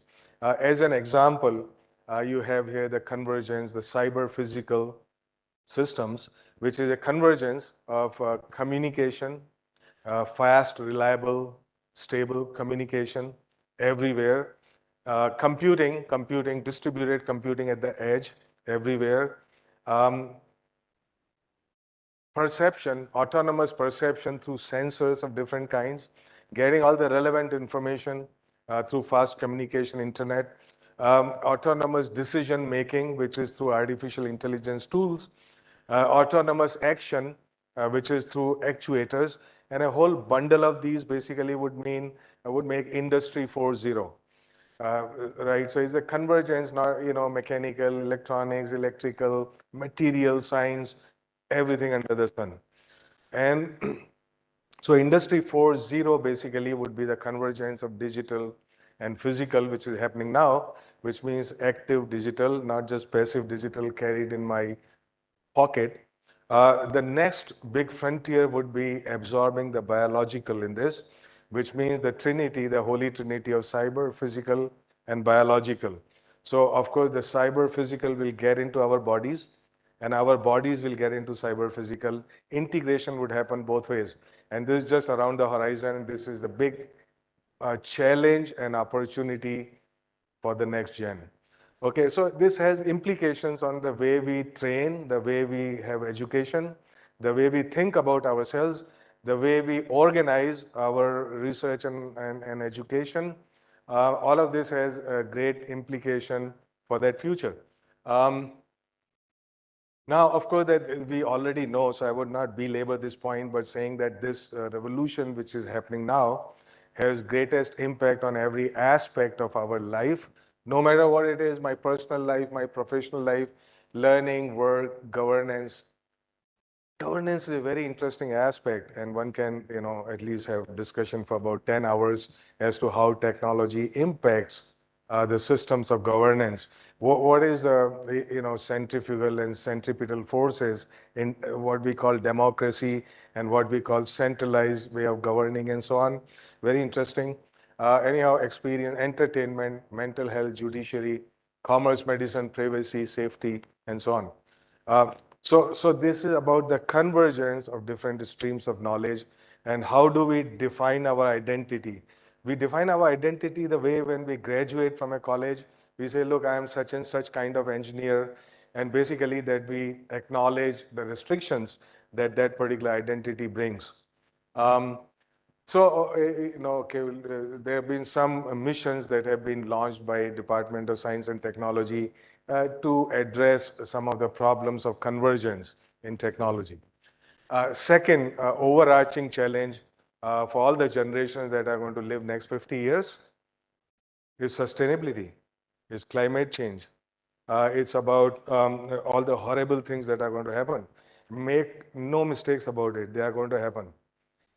So the point is technology is a good slave, but it never makes a good master. And this is becoming more and more obvious that there are lights and shadows of technology, and a whole lot of that has to relate with the fact that while thinking about technology, there is a thing called nexus, which means nothing is independent of each other. So while we try to tip a balance here, something else, when I push here, something else goes up there, which I have no understanding of at all. There's another aspect which is called the life cycle analysis, which simply means, okay, right now I'm making profit and right now it looks like it's a great technology, but have I thought through it, which means another 20 years? Have I thought through the temporal aspects of that technology? Have I thought through the spatial aspects of that technology, which means it looks great here, but they look great there? For example, the implications of that technology there. So all of that happens. So of course, we know that there are these sustainable development goals, 17 of them. And I would urge all engineers and scientists to look over this list of goals and sub-goals and see what is it that, as in my identity, where do I fit in one of these? Because these are the overarching aspects. So as a scientist, where is it, as an entrepreneur, anybody, where is it that I can make a contribution? Where are the opportunities that are opening up? Okay, so it's a vast area, so let's not belabor that, but just pointing out that no matter what kind of engineer I am, I should be aware of the overarching aspects of where the world is going and where the opportunities would be. So I would conclude this by saying, look, not all problems of the future or indeed of the present would be solved by science and technology alone. This is a critical point, and especially us engineers, we don't realize, we don't pay any attention to the aspect that not everything is solvable by science and technology. And so if we fail to understand then that we have an over-optimal view of the future. Okay, so here, for example, is another aspect of why science and technology does not work. And in fact, it would not work as good as we think for taking care of the problems of sustainability and climate change. And this is because I used to think the top problems were biodiversity loss, ecosystem collapse, and climate change. I thought with 30 years of good science, we could address those problems. But I was wrong. The top environmental problems are selfishness, greed, and apathy. And to deal with those, we need a spiritual and cultural transformation. So by spiritual, I don't mean religious or something, independent of that. And we scientists don't know how to do that. Of course, what he's saying about scientists is true for every section of society, without fail. So because we have such a limited view of the history, we are just embedded in this slice of time, which is very narrow. And so therefore we have to do local optimization of me as an individual, me as around IIT Jodhpur society. But it's very difficult to basically be a participant in a larger drama of life, so to say. So this is about culture, it is about policies, about regulations, about laws, it is about the way we are organized as a society. So for science and technology to work, all of these are actually not just enabling factors, but they are prerequisites. And I'll give you an example a little bit later about how transformational aspects happen because of the right kind of policies. And the reason I'm saying this is not because each one of us is making a policy, but we are actually, since we live in a democracy, it means that we are pressure groups, we are lobbying groups, and we need to understand how this stuff is going to work and therefore also be active on that particular front. Okay, so what about going forward? What about science and technology in the new century, in the new millennium, and in the foreseeable future? What are the hallmarks of that? How it may be different from what has gone on before? Actually, what has gone on before was largely related to fragmentation of knowledge. The greater and greater fragmentation of knowledge, which is very good for undergraduate teaching, in order to give a sense of that identity as to where one would find a job. Okay, which is giving, hey, there are these 20 courses, and that basically defines who we are. And this is related to huge, huge fragmentation of knowledge.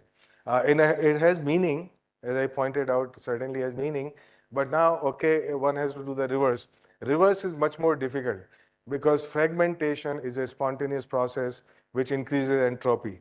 But once you have broken Humpty Dumpty, then to put it back together, this is impossible, nearly impossible. And you see that actually, no matter how much we talk about interdisciplinary, being multidisciplinary, being out of disciplinary, being transdisciplinary, no matter what you call it, essentially it is something which is largely limited to lip service because we just don't know how to get back to it, to the source, if you would. And this is because, anyhow. So now we are saying, look, okay, so what is, we have to do more lateral thinking, we have to be more creative. The aspect about being more creative, it always gets you down, I mean, saying, what does it mean actually? Being creative, what does it mean? To my mind, being creative today is about connecting those dots of knowledge which have not been connected before, which means we have not seen the relation between those dots of knowledge, which are very, very far from each other, and saying, actually, how do they connect tightly in order to solve a problem? A creativity of the kind Ramanujan kind of creativity, that's a singular point. The creativity which leads to general theory of relativity is a singular point, and those opportunities are much fewer today and in the future than they were when the science was actually developing. So, okay, now let me quickly give 2 or 3 examples of what the process of doing good science, or the creativity, if you would, and so on. Whole lot of good science and technology that happens today, the leading edge, the cutting edge, is because of new ideas. It's not only because of more and more fancy infrastructure.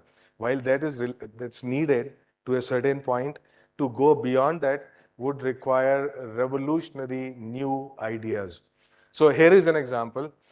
This is the story of what is called atomic force microscope or scanning tunneling microscopy. This technology has made it possible to do all of nanotechnology, to do new science. Oh, by the way, there is this another misconception which, we often hear. We say, look, basic science leads to success in engineering new products and processes. The reverse is equally true. So, all of the engineers here can be truly proud of the fact that you can do new science based on engineering. And that has become more and more important. This is an example of that. So unless you had this tool of technology, you can make all theories you want about how small things behave, but you can't see them, right? So this is what has made possible this single tool, the rise of nanotechnology. And this is true of whether you're looking at this, fancy telescope, or you're looking at a microscope. All of the fantastic pieces of technology which make new science possible, new discoveries possible, and so on. So, this interaction is both ways. Science going to technology and technology going to new science. So here, the new concept basically is when I think about seeing, I'm always thinking about seeing through light because this is my common experience of seeing. But that's not the only way of seeing. So you say, look, how does a person who is visually challenged, how does that person see? You see it by closing your eyes, taking a stick and walking around and tapping it. When you tap it, you make a pressure map and then convert that map into a visual map in the brain. And that is how you see. So there's another way of seeing. There are many different ways of seeing. The point is, if we were to leverage that way of seeing, which is not by radiation or by light, then then you basically make an atomic force microscope. You make use of a stick, which is a micro stick, apply little pressure, drag it on the surface, and then you go up and down with the surface. Then you can make a visual map of that. And that is how this atomic force microscopy works. And then it got a Nobel Prize within a few years of its establishing that technique. Good old days, one got a Nobel Prize 50 years after the discovery, when one of the legs would be in academic grave, the other would be in physical grave or something. But here, example of having more and more rapid acknowledgement of developments that are happening. So this is how it works. So point here is, look, it's all based on new idea, which means it's just saying, look, how do I see? And if I can convert that idea into technology, into a product, then we are done. And also remember that today, a new product is rarely constrained by technology. If I have a good idea, it would be possible to convert it into a product with some struggle, but usually that's not rate limiting, or that is not something that prevents us from implementing that idea. Here's another story. So while working, we are so focused on the end point that we miss the process. Okay, so this is an example where sometimes we say serendipity. Serendipity means things that happen by chance. And things that happen by chance may be very valuable. We just don't pay attention to it because we are very tightly focused on the end point. We are just in a very big hurry to get there. And so there is like life itself. So, saying, hey, all I want is this many million rupees, dollars, and this particular position and so on. So in between, everything looks like a big blur. I mean, just going through life, until I get there. And of course, when I get there, it's gone. It's not even there. Okay, so it's just another target which is shifting all the time. So here, I mean, to leverage actually what happens randomly, to watch it very carefully, and whole lot of big things happen because of that. I've often seen my own students doing PhD or something. They would come and say, sir, this experiment didn't work. Now I'm very puzzled because there's no such thing as an experiment not working. I mean, experiment is something that happens. There's no question of saying reality does not exist. There would be an oxymoron, right? So there's no such thing as an experiment not working. It is my expectation with that experiment which is not working. So we're not trying to project actually what I want from that experiment, but let the experiment happen. And when it's not working, that's when I learn something new. Okay, so here is an example. This is a story of graphene, a two-dimensional nanomaterial made up of a single sheet of carbon atoms, magic material. How is it discovered? You see, so, I mean, it could have been discovered 50 years ago. It could have been discovered in my lab, but we didn't. Nobody discovered it. Why? Because, look, experiment is like this. You take a block of graphite. We know graphite, right? And I want to study graphite, graphitic material. Then I put a tape, cello tape on graphitic block, and I peel the tape to clean the surface of graphite because I want a freshly cleaved surface of graphite to examine it scientifically. And then I throw away the tape and I take the block of graphite and work with it. Now, if you were to throw away the block of graphite and keep the tape, then you would get graphene. Right? But all these years, decades, centuries, people have been throwing away the tape, right? They're saying this is of no value to me, right? If you were to examine what happens there on a good day, when you are cheerful, you would get some graphene sticking to the tape coming out from graphite, right? And so another Nobel Prize there, not only Nobel Prize, but I mean, it's such a wonderful material that's getting into electronic devices, to bulk material, composites, and everywhere else. Okay. Here's the final example I want to give this from my own experience. So I'm a little bit, I can tell a little bit better about this. So here's all my life, not all my life, but maybe 20 years or so, we have been working on nanofabrication, which means to make small objects. Make small objects. You can make it by what is called the top-down techniques like ion beams, electric e-beam, right, or photolithography and so on. You can have very expensive tools that make this stuff small scale on nanometer scale, or you can do other things. It's called self-assembly. Those who do chemistry know how self-assembly happens, and that is how things are manufactured in nature. It's not by some tools, but what you call self-assembly, which is coded self-assembly, in which information is coded into materials to do that. But now we thought about the fact that, look, if I want to make a small complex 3D object, one way to do that would be to make a bigger object and shrink it. That looks like an absurd concept.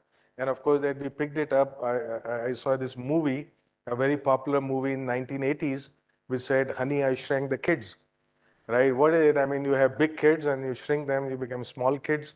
So I say, why can't you do that with any object? Right? So it looks like looks like an outrageous concept. So like, as I pointed out, if you have a concept, if you have an idea, you can always translate that in terms of reality. And here, how do you do that? Well, you take that, make that object a little bit bigger, let's say millimeter scale or hundreds or micron scale, which is much easier to make because the cost of fabrication rises exponentially as the size goes down. So you can make, let's say, 100 micron object, then do micro molding with a gel, then shrink the gel by drying it, then repeat the process. You do it 4 times, reduce the object by 1 order of magnitude and so on. You can do it in a high school lab, actually. So now the point basically I'm trying to say is, this is not a great example of science. But I was surprised. I was pleasantly surprised that we could do this work within 1 month after getting the idea and publish it in the top journal of material science, which is called Advanced Materials. Now, a whole lot of people, work 2 years in a group and stuff. They struggle a lot to publish some paper like this.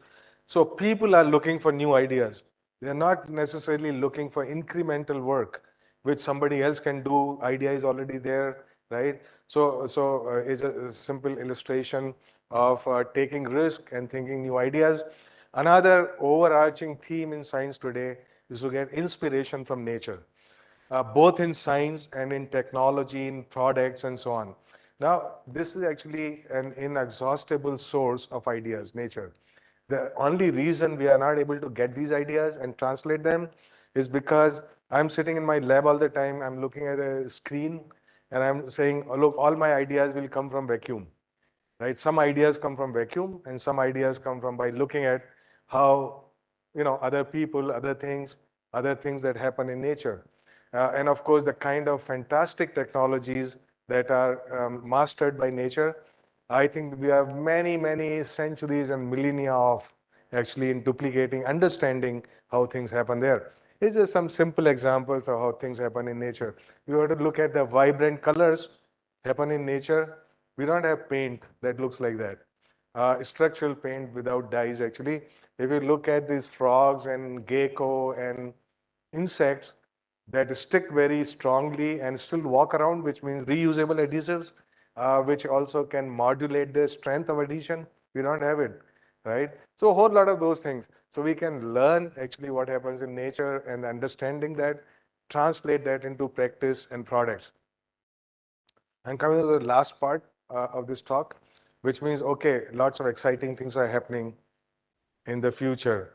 It's about preparing the ground, the mind, if you would, starting from education and culture to going beyond, about leveraging those opportunities. Of course, the predictions about future are very hard. I know the famous saying is, predictions are very hard, especially about the future. Best way to make something of the future is to make the future rather than predict it. Okay, the future that we want. In fact, there are so many interesting stories about the future, and the people that you would expect should know about the future can fail horribly. Okay, I mean, somebody who is the top leadership of a top company working for 40 years of experience can totally fail. Very interesting examples. People who work in management, MBA and stuff, they should know about these stories and not get very sure about how they think about things. First of all, remember that technology today is diverging, is changing exponential rate, but the human mind and the culture and the society, it can never keep up with the exponential processes. It is basically a linear process with a small slope. So the challenges of the future are not only about the fact that the technology is changing so fast, it's also about how different sections of society would keep up with that and be able to make use of it. Let me quickly skip that. So I very quickly say, look, shift from tool-centric to problem-centric, scaling and understanding the knowledge pyramid. The knowledge pyramid, now basically what it means at the bottom of it is the measurements, the data. Going a little bit above is information which is distilled from the experience, from data, from measurements. Going beyond information, you distill knowledge from there. The knowledge is the metrics in which information makes sense or does not make sense. So that's the knowledge. Going from knowledge, you distill a little bit of wisdom, which basically means how do I make use of that knowledge? I mean, it's totally crazy. It gets totally random. What to do with it, how to do with it. So wisdom and stuff like that. And also to gain control over that knowledge, which is what you call innovation instead of invention. To make use of that knowledge, which is what you would call innovation. Okay, and also, like I said, okay, integration, synthesis, not only analysis, interdisciplinary, intuition, common sense. Common sense, very uncommon. Okay, and I can see it as a teacher teaching now for 32 years. That it's getting less and less common to have common sense. And I got theories about it, which may be wrong, but there's some other day that we can talk about it. Okay, negotiating change, and invention to innovation. So let's see. This is about, because we have organized knowledge in terms of department-centric. To my mind, actually, all knowledge can also be organized by these 5 M's. The mechanics, which is understanding, materials, machines, devices, systems, manufacturing, markets, money, and then men. Okay, so these are the basic ingredients of all science and engineering. Okay, no matter what kind of scientist or engineer I am. And so there's another way of thinking about organizing knowledge, which is not very common, but okay. See, in the good old days, the industry 0 to industry 3.0, it was basically determined by the flow of muscle, of material, of energy, and now it is all governed by the flow, control, and ownership of data and information. So there is a little break from the past. And of course, we as a society and nation have not been very good to respect our data and information. Now, when you are driving around, what do? What do you make use of? You make use of a map. But that map is not made in India. Okay, so, but data is ours, by the way. So somebody else is monetizing all our data. That's simply because we have not developed the product or technology to monetize that data ourselves. And data is the currency of the future. Sometimes there is a new oil, sometimes there is a new fuel, sometimes I say it's the new water, okay, because irreplaceable. Okay, and different sources of energy might be there. But so we start respecting all of that. Let me just very quickly go from invention to innovation. Invention, basically, people keep asking, how do you define innovation? Right? It's a little tricky point. The simplest way to understand the difference between invention and innovation is like this. Invention is a black box in which money comes in and knowledge flows out. Innovation is just the opposite black box, which means the knowledge flows in and money flows out. Well, money is putting it crudely, but basically new socio-economic opportunities are produced right by innovation. So knowledge goes in, and that's why startups basically is this little pipe which two ends of it straddle two different universes, knowledge on one hand and the market on the other. And so what goes in between is the transformation of knowledge to product, to processes and the new opportunities. And we have not understood this point in education and training very well. So while we are very good at invention, we are not nearly there in terms of innovation. In fact, 20 years ago, if in academia, even IITs, if you talked about startups and new opportunities, people would laugh at you. They would, and they have a very Brahminical attitude to knowledge, which means, hey, knowledge is for its own sake. Don't, keep away from money, which is evil, and so on, right? So this is because of this particular aspect that we have not been able to, have the muscle in innovation as much as in invention. Now we say, okay, there are three ways of solving a problem. And so Jugaad, Dhanda, and Panga. Now, Jugaad, of course, has been, people have been talking about, especially in India for a long time. But Jugaad is not an optimal solution. It is not a scalable solution. It's not a universally acceptable solution. It's just basically die another day. So I say, look, let me solve my problem for today. Sometimes we need to do that. Okay, let's understand, fine. But, in the long run, to the largest number of people, Jugaad is not going to work. Okay, Dhanda is business as usual. We are all happy with 5% change in our lives and in our balance book and so on. This is we all respect continuity and stability in society and in life, which is Dhanda, which is perfectly fine. 80% of society must be built on Dhanda. But then another aspect, which is what you may call Panga, which is a disruptive change, that is cultural aspect. This is about taking risk. This is about being, I've never heard a parent say, look, hey, guy, go have fun. Here's some money. Go have fun. Don't worry about just studying all the time. If need be, you can fail. It's okay. Right? Never heard any talk like that. Okay. So therefore, that we are so averse to taking risk and failing with such a big stigma that we're in, thousands of younger people could take up that challenge. Very few actually do.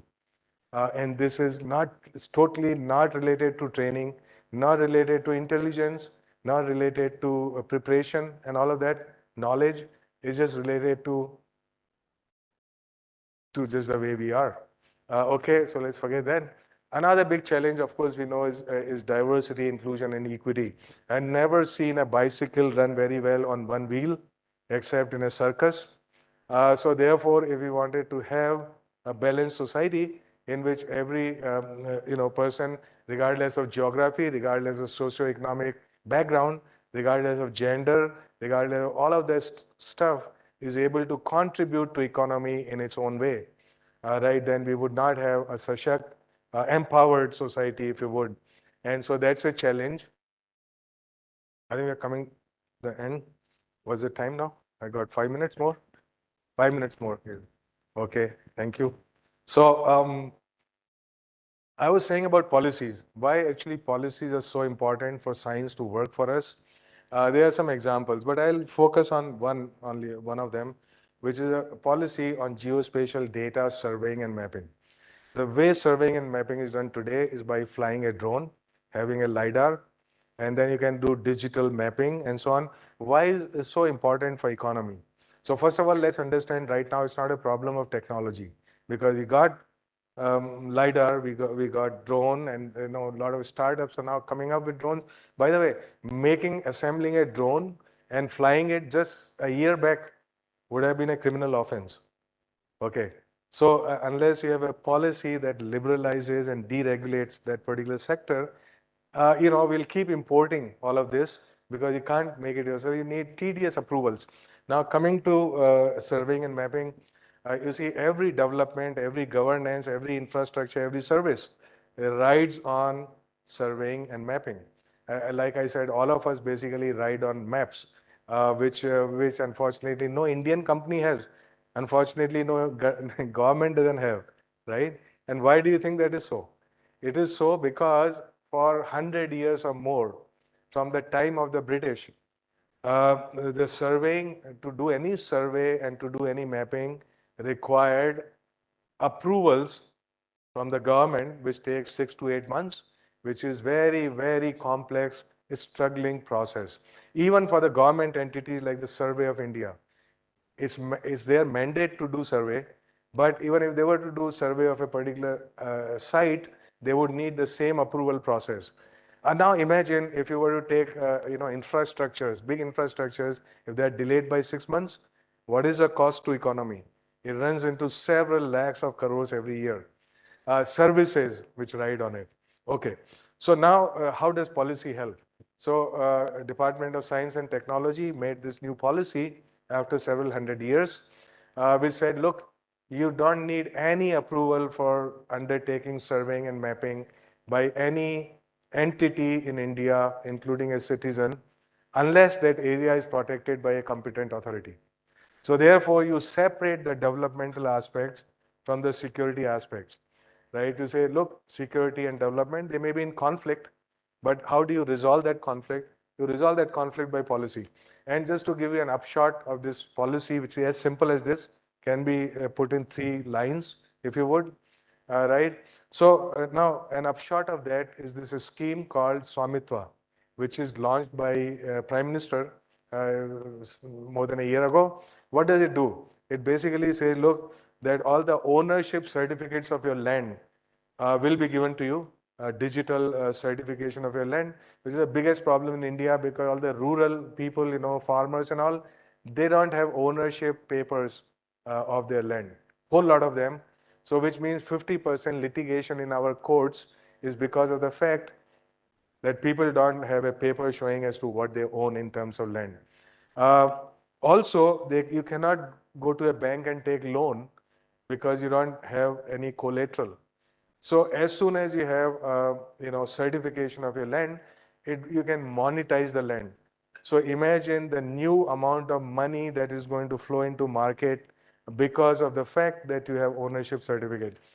The 3 lines of policy would make it possible to have an impact which is worth hundreds of lakhs of crores going into a decade in the future. So it's not only about science and technology, but how we make it work. So there's probably the last slide. What is it when we talk about technology of the future? How do we know what kind of technology is going to come? We don't know.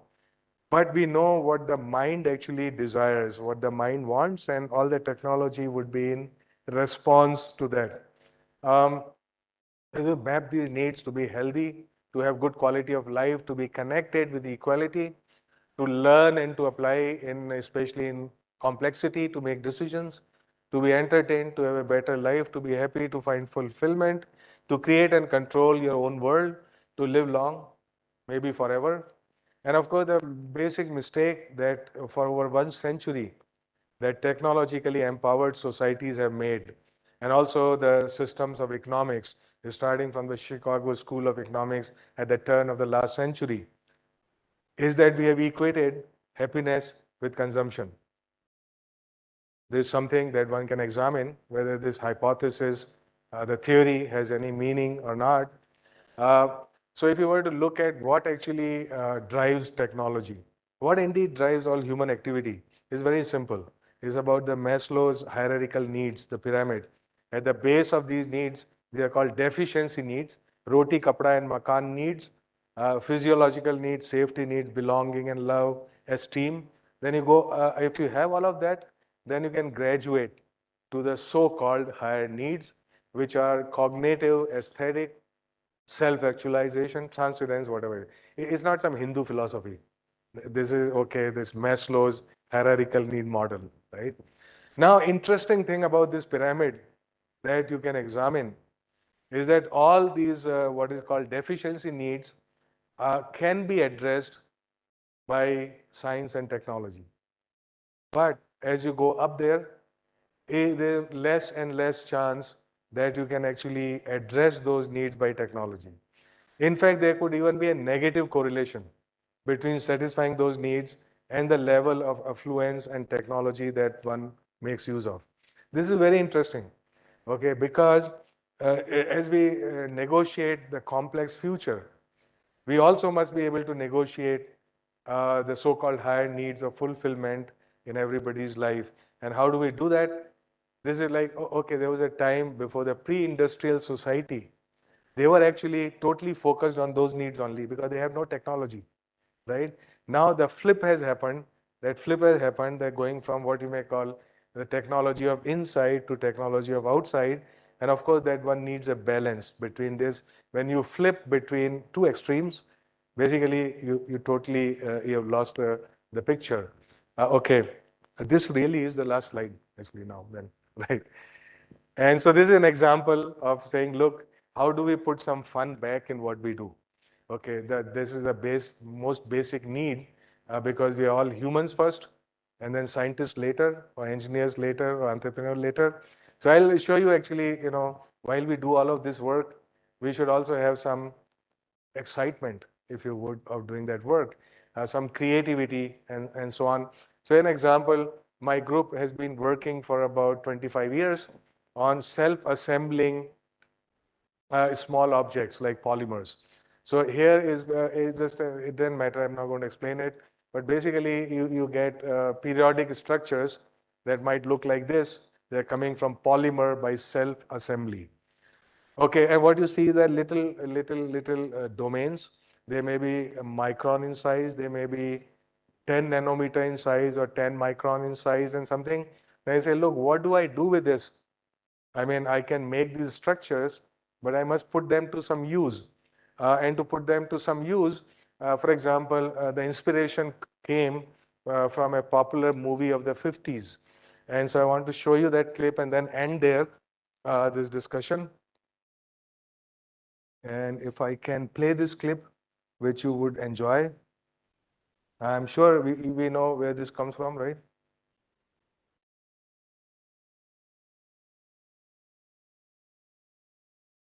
And can I have the sound?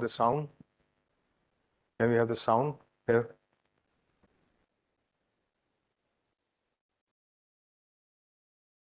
Well, we song, but it's still good to hear it at the end of before we go for lunch, right? From the movie Mughal Azam.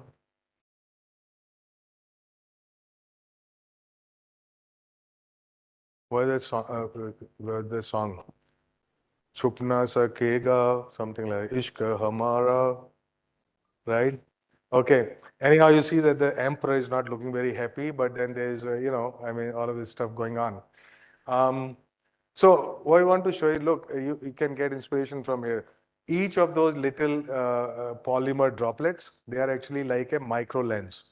So if you show a complex object in those array of micro lenses, you would make miniaturized copies of that complex object in that array. Complex object here, I think, was Madhubala. So anyhow, but you can make small copies of that, then you can transfer those on a photosensitive material. That is how you do photolithography. So it's a simple way of assembling a photolithography or other mask that we use, right? So all I'm saying is, look, when we do all these things, it's never a good idea to be like totally serious with things. It's very hard. I've not seen, I mean, somebody who would do really exciting work in any domain of human activity, unless that person is also cracking a few jokes every day. So this is so important for any good scientist, engineer, and so on, to be a little bit relaxed about things. And I end there, as I had promised, totally here, right? These are some sketches I make when I'm sitting there. Okay, I mean, so it gets very boring, and somebody on the podium is responsible for all that. So what I do is I make use of that time, and I do some sketching. But anyway, you also understand that there is actually a stereo channel in the brain. The stereo channel means whole lot of time when we are even listening to something, there is an internal dialogue which is going on. It's like a monkey jumping all the time. When I make these sketches, that channel is shut down, which is what is called the internal dialogue. There was a popular song in the 80s. It said, "I am my own radio," right? It's like that. So, you shut down that radio, then you can focus better on what the person is saying. And at the same time, can also make sketches. Some of the creative processes of mind. Right. Thank you very much. I'm sorry I over.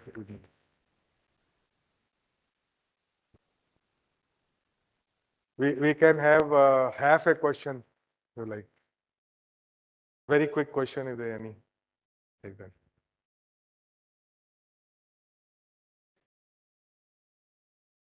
Yeah, one and a half question here. Self-exploration stage can come. Is happens what? Here needs. Huh.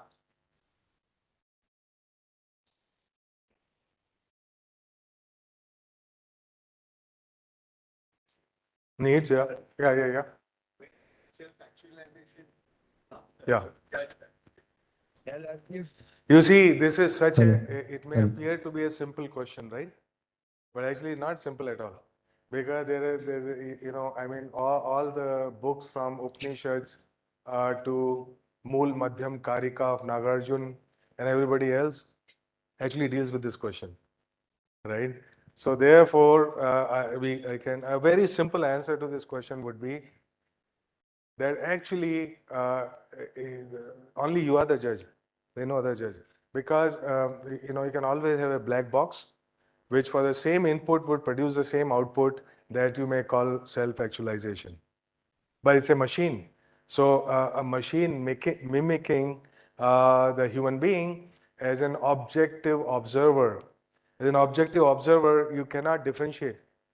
But you remember that machine can never have self-actualization. It's just a string of zeros and ones that appear to mimic self-actualization. Or for that matter, any painting, right? So therefore, a simple question to answer is that as an external, objective, impartial observer, cannot judge self-actualization. I mean, there are so many people who act as gurus, but we know they go to jail, right? So you cannot judge. So you are the only judge of, that's why it's called self-actualization, right? So it's the self that judges that actualization, because that need is actually yours. That need is not that of the world.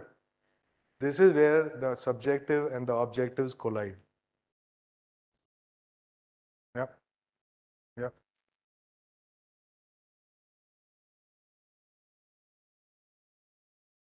Thank you. So excellent presentation, and there are a lot of things I would like to discuss later. But now, as you told, we are in a society where generally the interdisciplinary skills, that is something considered to be alien. Maybe doing something hands-on or doing engineering in an engineering college is considered alien, if I'm not wrong. So there is a small story, like when I was in second grade in school, I was in A division, and there were like 60 students in the class. So I was curious to know what my friends in the B class was doing. And after the lunch break, I just went in the class and I peeped in. So I just walked in and I said hi to the friends. Suddenly the teacher came. She started beating me. The teacher don't know why she beated me. And I also clueless, like, why she beated me? Okay. Yeah. So It's her job. She gets paid for it. yeah. Anyways, but when I moved on to, that was a nice one. So when I moved on to engineering, the same thing. I felt like the entire college is divided between departments. Yes. No one knows what happens in mechanical or engineer, I mean civil, or the same thing, the doctor engineer thing. So from being in an organization like DST, an excellent organization, like how we can change the situation, how we can make people talk each other, how faculty or students can can interact. The second thing, how we can reward failures. Even the hackathon, only the first teams were awarded certificates. Right. So even if we say like, even we fail to reward failures, right? In 2004 Olympics, the what to say? I mean, the Hussein Bolt was not able to secure a medal, I hope, but later he did. So these are the two things what I want to ask. Both excellent points. I mean, when of course, we have lip service about interdisciplinary and so on, how do you actually translate that in action? That's the first thing you're saying, right? And you see, a whole lot of these things we said are actually at the bottom of the pyramid, which is where the cultural aspects reside. And it's the hardest thing and the slowest thing to change, right? I mean, you can change technology, you can make a new product, but you cannot change the way people think about things, right? As a lighter vein, I tell you my life story. So after high school, I wanted to do philosophy. My second choice would have been mathematics. My third choice would have been physics. Fourth choice would have been engineering. But I ended up doing, and I took admission in philosophy in Rajasthan University. I'm originally from Jaipur. Then my parents and everybody said, friends, relatives, teachers, oh, philosophy? If you do that, you become professor. Then I went to IIT and I became professor, right? So it's not, the point is, there are a whole lot of these things, you do. But you have the confidence of doing it, cultural backup is needed. More of that is happening today, right? You see, in my generation, we all, after IIT, went abroad because there were no jobs here at all, zero, right? Or not the right kind of jobs. But today, I don't see that happen, right? People say, I got opportunity, I will do something. Anyway, if they come to ask me, sir, how long it takes to do PhD, I tell them 5 years. That's the last I see them. I mean, they just would totally disappear after that. So, which is a cultural transformation and actually in the right direction, right? One should never do something out of what do you call, you only do things out of conviction, but not out of default. I mean, saying, look, I have no option, so therefore I have to do this, right? And so as there are more options and the society supports taking those options, we are not as insecure, a middle class today, perhaps not as insecure about, the children doing arts or something else and not just doing engineering or medicine or law or something like that. So that's how you get diversity in the society. But it's the same thing about interdisciplinary in our education and our stuff, right? So while we talk about it a lot, we have not made structures which would make interdisciplinary work possible. You see, now, I mean, because director is there and all, all our recruitment, I don't know, maybe IIT Jodhpur, I don't know, but most of the recruitment happens through departments, which means they would say, if you're done master's in this and PhD in that and bachelor's in that, nobody will touch you with 10-foot pole. Okay. They'll say, no, you don't fit in my stuff, don't fit in him, right? You don't fit, basically. You're a misfit. Where everybody believes in a club. That gives them an identity. They have their friends and enemies clearly defined. Okay. And that gives psychological security and say, look, this is my department and I am the center of the universe and everybody, what I do is the most important thing and so on, right? So this is how we are organized. And then all the promotions, recruitment, degree granting, all is through departments. So that is really the point where change has to occur. So department has a meaning for undergraduate education. Let's be very clear about it. But for research in today's world and in the future, for solving problems, it has much less meaning. So in other words, one needs two different parallel structures, one which is for creating new knowledge, and other is for transmitting old knowledge. You see, there's a difference between the two. In fact, they are out of phase with each other. Right? So all the skills that are good for cracking the exams are not the right skills for creating new knowledge. And so this is where, since we have extrapolated our success in transmitting knowledge to creating new knowledge, it's an error, right? So, if I'm very good at cracking exams, which means I have certain kind of skills, right? Which means that I totally toe the line of the textbook, right? And I know what kind of problems are going to turn up in the exam, and I have quick ways of pattern recognition, which is all good. Look, I'm not criticizing it, right? Which is all good. I was also 9 point some pointer in BTech. So I had those skills. But they will not be very useful when you are actually challenging a new, a new problem and its solution. So then you have to have another set of skills and thinking, which unfortunately we don't formally cultivate in our educational systems. I mean, even talk of this kind we are having, I would not see it any scientific conference, right? We will all be focused on, very proper, our domain of knowledge. Then we'll all say, oh, I've done this, I've done that, right? And which is, of course, required, no doubt about it. is required, and much of this is what is called dhanda, right? Dhanda, but we also need to do a little bit more panga with our lives and with institutions. It's better to have tried and failed than not to have tried at all. It's like what Hemingway said. I read this in high school. I said, it's better to have loved and lost than not to have loved at all. Thank you so much, sir, for that interesting talk, and might I even say entertaining.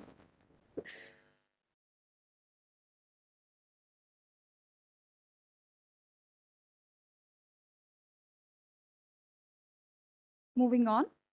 As a token of our appreciation and thanks for the esteemed guests for this event, I request Professor Chaudhary to present a memento to our chief guest, Professor Sharma.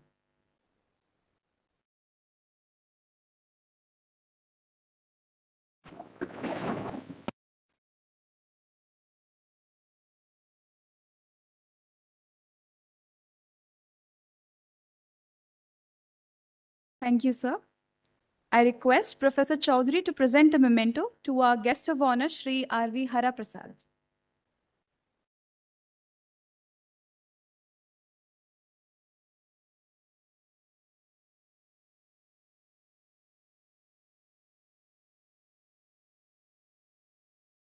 Thank you so much, sir. Now, I invite Dr. Sankalp Pratap, Faculty of Innovation and Entrepreneurship at IIT Jodhpur, to deliver the vote of thanks.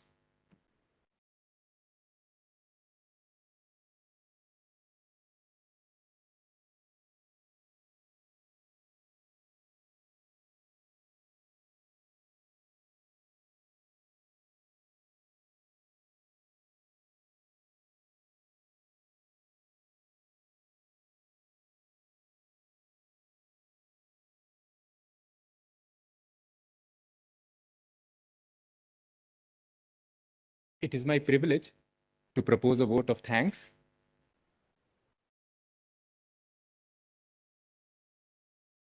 the Youth Conclave 2022, INE SERB Youth Conclave on Technology Self-Reliance, organized by IIT Jodhpur in association with INE. As was shared earlier, we had a range of competitions which students from all across the country participated in, along with IIT Jodhpur students. How did we get across to these students? Can you please share the screen? Yeah.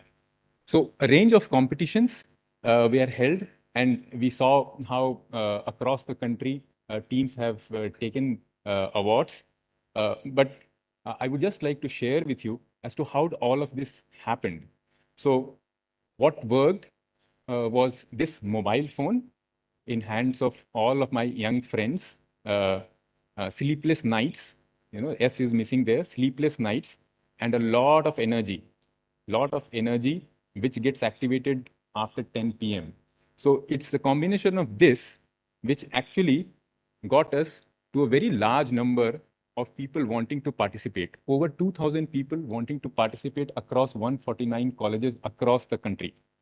A big number, and of course, any institution's infrastructure would struggle to cope with this kind of demand to participate. So we had our limitations, and we ended up inviting 322 students from across the country. And of course, our own students, 361 of them were shortlisted. So from 2,033 people interested in participating, we could accommodate a much smaller number. But this was only about registrations.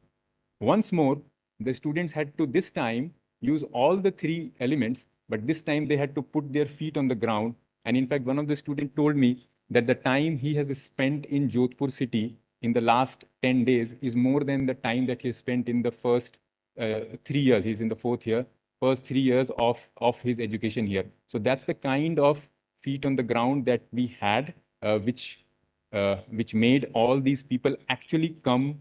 All of you, thank you for coming from all across the country, and thank you to our students who managed to get these this very interesting set of participants out here on our campus.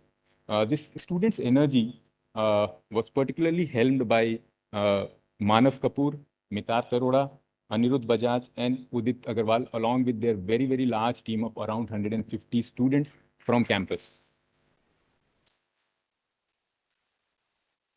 Now, students' energy is, of course, at the kernel of it, but it also has to be provided some structure, and that was done by our departments. The overall guidance by our Deputy Director, Professor Vadera, must be mentioned here. The Office of Infrastructure and Engineering, and particularly Professor Amitava Mitra's unending patience with our needs, has to be highlighted. The Computer Center, Vikas, Janu, Sunilji, Lalitji, guided by Dr. Suman Kundu. The Office of Director and the Office of Deputy Director worked in tandem with this large student team, and you would find students at the director's desk, 5, 6 of them, even as the meetings are going on in the boardroom, hobnobbing there and trying to get things solved. Students' mess in particular was very, very helpful for us.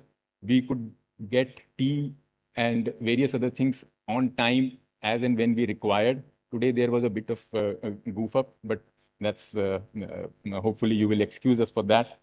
The guest house team led by Dr. Abir, our vendors who delivered on very, very short notice and on our promises from the city, the nameless tractor driver who agreed to transport chairs from one part of the campus to other in this at noon time, our faculty conveners who helmed the various areas in which papers were invited, the faculty coordinators who liaised with our guests and ensured that they got the most out of this visit, our senior faculty members who chaired various sessions, Professor Bandopadhyay.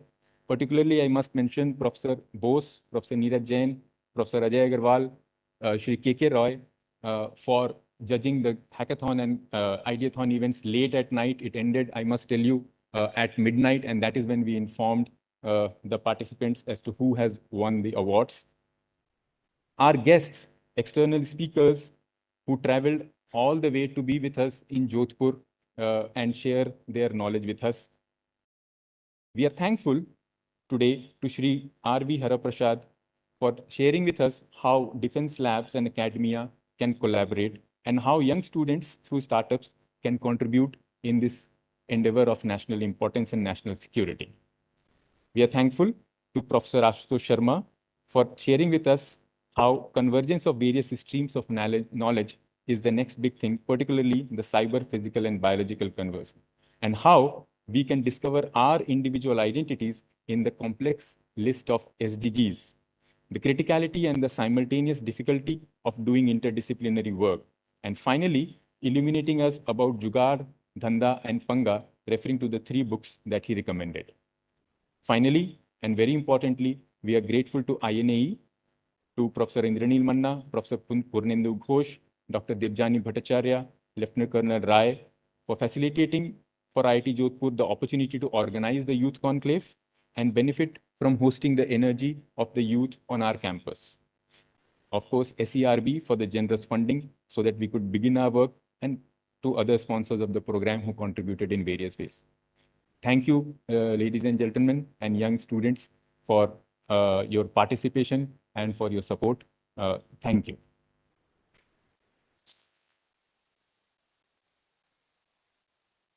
Thank you so much, sir. Ladies and gentlemen, we conclude this valedictory session. And with this, also the INAE SCRB Youth Conclave 2022. I thank all the distinguished guests, faculty, staff, and students for joining us. And I congratulate all the winners of the various events and thank others for their participation. We hope you had as much fun as we all did hosting this event. These past 3 days have been enthralling, and we hope our efforts resonated with you. Now, I request everyone to please rise for the national anthem.